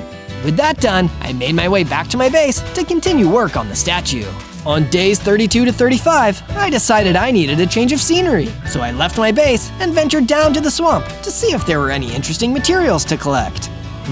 It's got that fresh swamp smell, but I didn't find any interesting materials. Instead, I found a swarm of monstrous swamp leeches, and I really didn't want them to get too close to me. I think I might be allergic to leeches, especially giant monster leeches. As I tried to run away, I fell into the bog and found even more monstrous swamp leeches slithering through the water towards me. I needed to get out of here. I climbed out of the water and started running as fast as I could as the leeches started slithering up onto the ground behind me. Those monsters must be really hungry. But I don't want to be on the menu, you nasty leeches. I pulled out my sword and I was able to fight a few of them off. But every time I took out a few of them, more crawled out of the water. I was on their turf now. Okay, I'm leaving. Just please stop trying to eat me. After running for a while, I finally managed to escape all the hungry leeches. I stopped for a minute to catch my breath, and that's when the Iron Chicken ran out to meet me. Please, kind stranger, I need your help. Of course, tell me what's happening. My chicken friend was kidnapped and dragged away into a tomb, but it's too heavily guarded for me to go and get her back myself. Will you help me do it? I will. My friend got kidnapped too, so I know exactly how you feel. I'll get right on it. On days 36 to 39, I followed some instructions the Iron Chicken gave me until I found my way over to the ancient tomb. Of course they'd be hiding the kidnapped chicken in the creepiest place possible. Duh. Getting in wouldn't be easy. I could see a powerful looking stone monster guarding the gate, and I had no idea what other enemies or traps were waiting for me inside. I needed to think of a way to approach this tactically. Wait, I have an idea.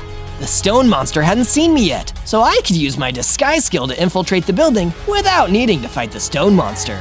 Once I was inside, I could try to find the chicken and sneak back out. It'd be a flawless plan, and nobody would need to get hurt. That's the APHMAU way. What could possibly go wrong? Days 40 to 43, I put my plan into action. I used my disguise ability to take on the form of a stone monster and approach the stone monster guarding the entrance to the ancient tomb. Hey there, fellow stone monster. How's it going? Do I know you? Well, we're both stone monsters, aren't we? What's up? You guarding the tomb? Can I go in? Look, buddy, this is a security job. I don't let anyone into this tomb unless I know them. So, who are ya? I feel like I definitely know you from somewhere. Are you a friend of my brother, Michael? Yes, that's it. Some would say I'm his best friend. Me and Mikey go way back. So, you mind if I enter the tomb? You dope. I don't have a brother. I'm taking you down. My disguise was foiled. The stone monster ran towards me, and I used my speed and agility to dodge around him and run into the ancient tomb. Don't worry, chicken. I'm coming for you. I ran into the tomb. It was a cold, dark passageway where I could barely see in front of my face. Put up a couple torches along the walls just so I could find my way around. That's when I found a potion of night vision laying around on the floor of the tomb. This is perfect, just what I needed. I took the potion just in time to see a vicious ruby mummy running towards me. It gave me the fright of my life. I dodged the lunging mummy and only then noticed a green chicken cowering behind the mummy. Hey chicken, come with me. We need to get out of this scary dump. I didn't have to tell the chicken twice. She ran after me as I ran out of the tomb, leaving the shambling ruby mummy behind us. We also passed the big, strong stone monster on the way out and left the tomb for good. The green chicken and I returned to the swamp where she was reunited with her good friend, the Iron Chicken. Thank you, Zozo. I'll never forget this. No problem, Iron Chicken. I just hope I don't need to go into any more creepy tombs anytime soon. On days 44 to 49, after reuniting with the chickens, I decided I needed a little reminder of the friend I was doing all of this to save. I haven't forgotten about you, Ian. That's why I continued working on the statue with some of the materials I'd been gathering. It was getting a little taller every day. I loved seeing my work get better and better like this. Okay, the statue is coming along nicely, but now I need to beef up my home defenses a little. I mined some stone out of the ground nearby and started building a wall around the base to keep it secure from any potential attackers. I'd like to see Estragon break in now. Oh wait, I should probably build a door. I built a double door into the front of the perimeter gate and mounted torches all around the sides to ward off mobs. After that, I got to work making Ian a room of his own. He needed a good place to stay after I got him back from Estragon. While I was at it, I decided to add a kitchen as well. Can't live off of apples forever. Now my base was really coming along. On days 50 to 53, my new security system was put to the test when Estragon the Humbaba attacked the base again. And this time, he brought friends. There was an army of Enderophages, headed by one of Estragon's generals, the mutant Enderman, who was larger and stronger than your average Enderman. You just don't know when to quit, do you, Estragon? Why would I quit, Zozo? I hold all the cards. You've been getting too big for your boots. This is gonna teach you a valuable lesson about your place in things. Minions, attack! On Estragon's order, the army attacked. I thought my new perimeter wall would keep me, Coco, and our base safe, but that's when the mutant Enderman came in. He teleported past the wall and opened the door from the inside. That's when the Enderophages came storming into the base. Uh-oh, this isn't good. I pulled out my stone sword and tried my best to fight off the Enderophages. But as they attacked me, I caught the Ender Flu and felt myself getting temporarily weaker. I wasn't even strong enough to stop them from getting to Coco the Chocobo. Zozo, help! They've got me! Coco, no! But it was already too late. Estragon teleported away with Coco. All that was left at the base was me, the Enderophages, and the mutant Enderman. That's it! All of you bad guys are going down! One by one, with my stone sword, I took down all the remaining Enderophages, and the mutant Enderman teleported away in fear. The battle gave me enough XP that I gained 2 more hearts and double speed. I quickly ran back inside and opened my fridge and grabbed some milk. Thankfully, drinking it removed the underflu from me. Now it's time to get serious. I'm not letting Estragon keep Coco and Ian. I'm getting them both back. On days 54 to 57, I decided I needed to improve my base defense system before I took the fight to Estragon and his goons. I reinforced my perimeter wall by making it thicker and adding more layers, and I added lanterns around the outside to ward off any enemy mobs. Good luck teleporting through that, mutant Enderman! The next defense I needed was knowledge. That's why I returned to the underground cavern where the wise ancient spirit villager was waiting for me. Ancient spirit villager, I need your help. Estragon keeps attacking me and taking my friends, but I don't know where to even start looking for him to get my friends back. Where should I look?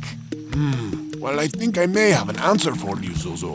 Across the forest, in the Badlands, there is an ancient temple, which I believe is owned by Estragon the Humbaba. Perhaps, if you find this place, you can discover Estragon's end portal. If you find that, you may be able to rescue your friends and stop his terrible plans. That sounds like a plan, but first, I'm gonna need to improve my weapons and equipment. If I want to take on Estragon, I need to become more powerful than ever. That's when I set off for a nearby mine. On days 58 to 62, I entered the mine and started mining iron ore with my stone pickaxe. This will be perfect for upgrading my gear. But while I was mining, I suddenly felt a presence behind me. I turned and saw the mutant Enderman lurking in the dark. You again? I've had enough of you. The mutant Enderman teleported toward me, but I wouldn't let him get the advantage here. I pulled out my stone sword and finally put an end to the crafty teleporting villain. He had one final trick up his sleeve though. Before I could back off, I got sucked into the ender energies that exploded out of him. By the end of it though, I was in a lot better shape than he was. You picked the wrong side, mutant Enderman. I gathered up the rest of the iron and returned to my base. There, I used my crafting table to create an iron sword, an iron pickaxe, an iron axe, and a full set of iron armor. Looks like I'm getting stronger and stronger every day. Yeah! On days 63 to 66, I continued working on the statue. It was coming along well, but it still had a long way to go. And it was a heck of a lot harder to build without any of my friends here to help me. But I had to keep going, because that's what heroes do. That, and go on adventures, of course. If you want to make sure you never miss an exciting Zozo adventure, hit subscribe and click the bell to get notifications. We promise we've got some even cooler adventures on the way, and you can even suggest your ideas for adventures down in the comments. I love hearing what you have to say. But now, it's time to continue my quest. Let's do this! On days 67 to 70, I followed the ancient spirit villager's instructions to find Estragon's hidden dungeon. I trekked across the forest until I reached the Badlands. There, I finally found a cave entrance guarded by a few floating ghasts. With this kind of security, this has gotta be Estragon's secret dungeon. I bet Ian and Coco are trapped in here.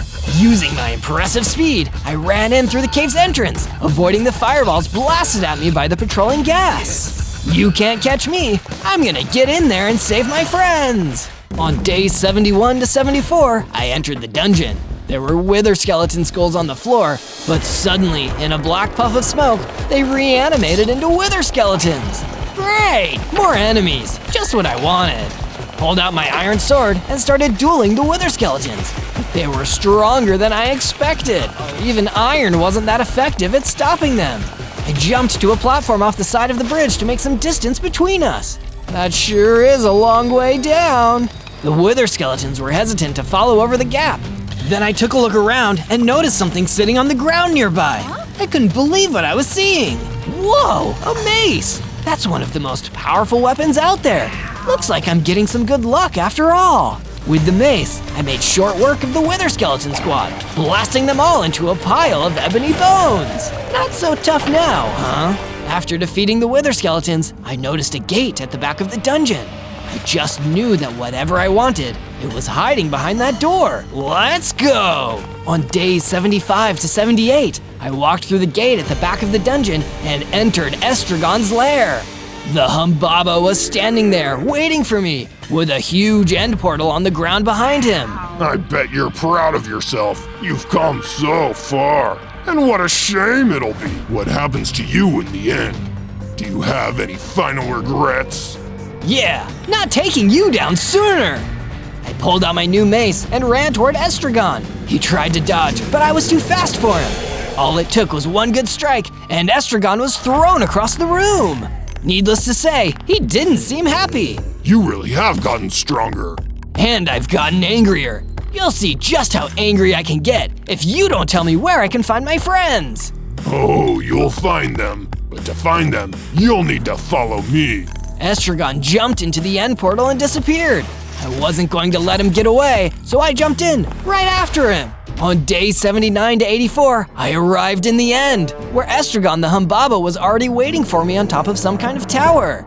The sky above was pitch black. Something about this place made me shudder all the way down to my bones. Welcome, Zozo, to the end. I hope you find it as hospitable as I do.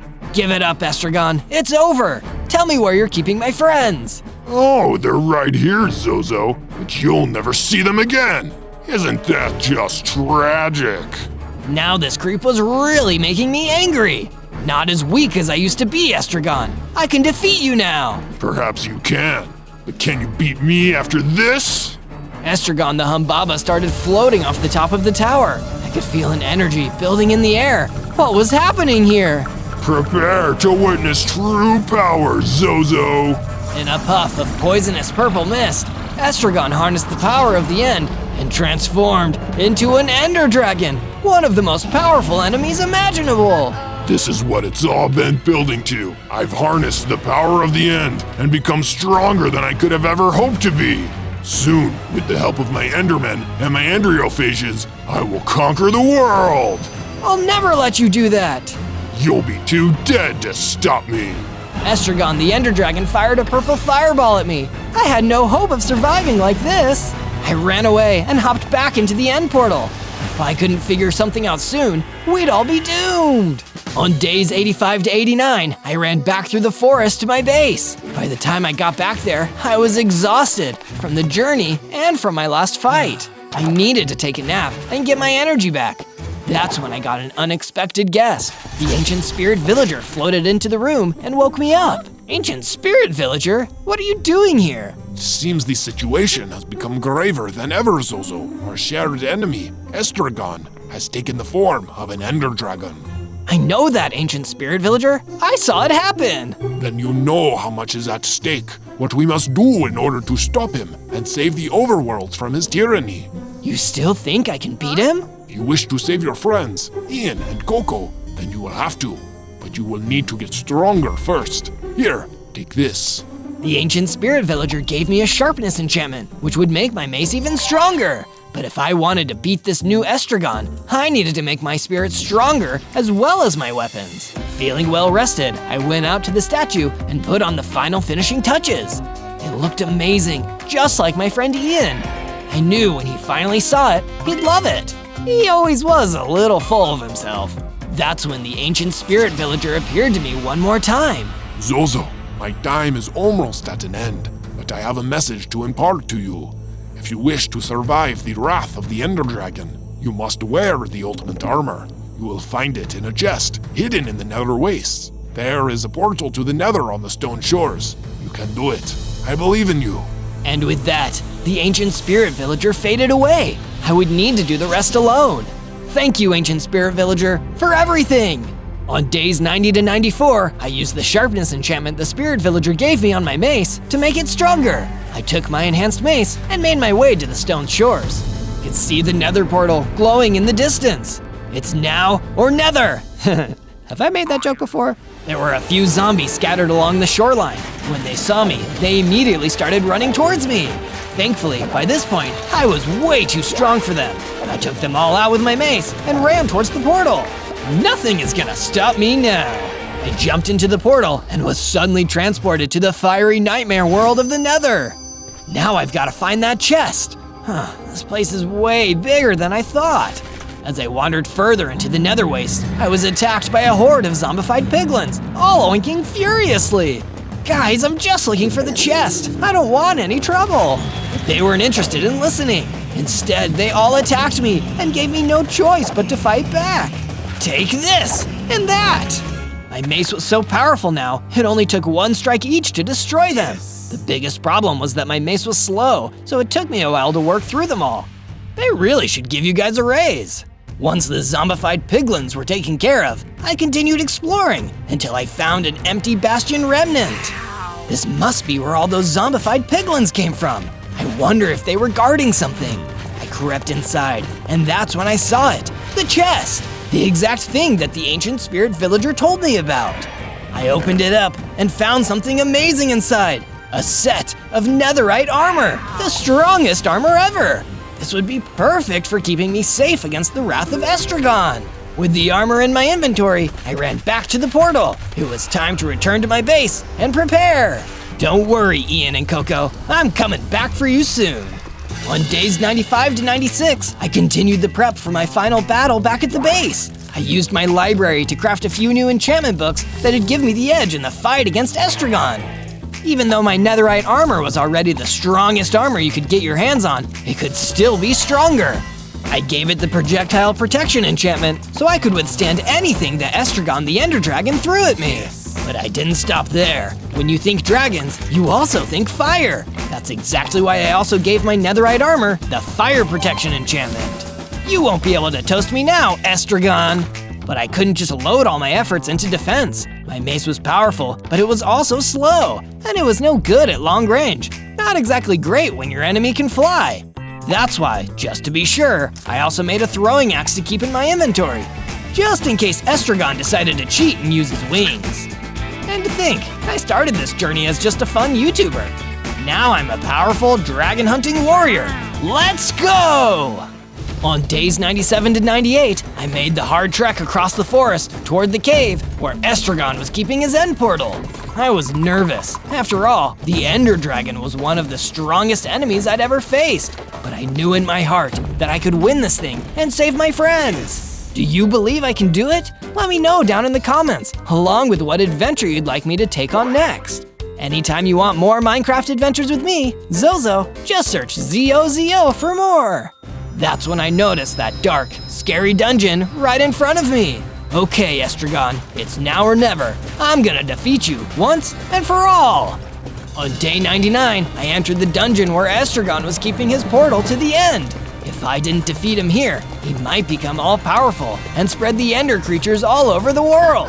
I can't just let that happen. I jumped into the end portal and was immediately transported to the main island of the end. I saw Coco the Chocobo and Ian trapped in cages, watching helplessly, while the mighty Ender Dragon floated up above. Huh, you actually came back. I can't tell whether you're brave or just foolish, but I'll destroy you either way. Coco and Ian looked amazed to see me here, and I was so happy to see them. Zozo, I can't believe you actually came back to help us. This is literally the coolest thing you've ever done. Don't worry, guys, I'm gonna save you. That just made Estragon laugh. I thought it might be nice for them to see you get destroyed. It's a little parting gift from me to you, you pathetic little weakling. Who are you calling weakling? It was time to level up. I equipped my mace and felt myself beginning to change. I upgraded, reaching twice my height and strength, my final form. Let's do this, Estragon. Estragon immediately swooped down towards me, doing the Ender Dragon dive. I quickly ran and dodged out of the way as he collided with the ground. That was too close. I grabbed my mace and ran towards him, ready to deal a blow, but he was already up and flying around again. Aw, come on, that's not fair. He unleashed a purple fireball that flew down towards me and exploded, filling the area around me with that lethal pink haze. I could hardly breathe. I needed to get out of here before it depleted my health. This is even worse than Ender Flu. The Ender Dragon had so many attacks, I could barely keep up. Just as I was recovering from the poison gas, the Ender Dragon flew towards me again, spewing a barrage of normal fireballs down onto me. If I wasn't wearing my enchanted netherite armor, I probably would have been melted, right there and then. Despite my armor, they still dealt some damage, taking out 2 of my hearts. Thankfully, I still had my healing potion to get me back to full health. Bottoms up. And Estragon certainly didn't like that. Face it, Zozo, I'm all-powerful. You can't stop me. I will rule the overworld. But I wasn't done just yet. I grabbed my throwing axe and prepared for the next attack. This time, I'd be ready. You wanna finish me off, Estragon? Come on and do it then. If you insist, Zozo. I saw Estragon preparing for another dive towards me. This would be my chance. As he got closer, I threw my axe at him, throwing off his arc and sending him collapsing into the ground with an earth-shaking crash. Before Estragon the Ender Dragon could get himself back up into the air, I pulled out my powerful mace and ran over, straight towards his head. I could see him starting to panic. Wait, Zozo, no, you can't do this. This is what happens when you kidnap my friends. Boom! With one strike of my mace to his head, Estragon the Ender Dragon was destroyed for good. It was over! You did it, Zozo! Yeah, you won! On day 100, me, Ian, and Coco escaped the end. I let them run ahead while I turned around to throw my mace into the portal to destroy it, so nobody like Estragon would ever come back. The portal started bubbling up, so I rushed to get far away from it. When I turned around, I saw a dozen of tiny falling stars raining down on the dungeon and portal, slowly reducing it to rubble. Then we made our way back to the base to finally hang out and chill. The adventure may have been over, but now with my friends back, the fun had just begun.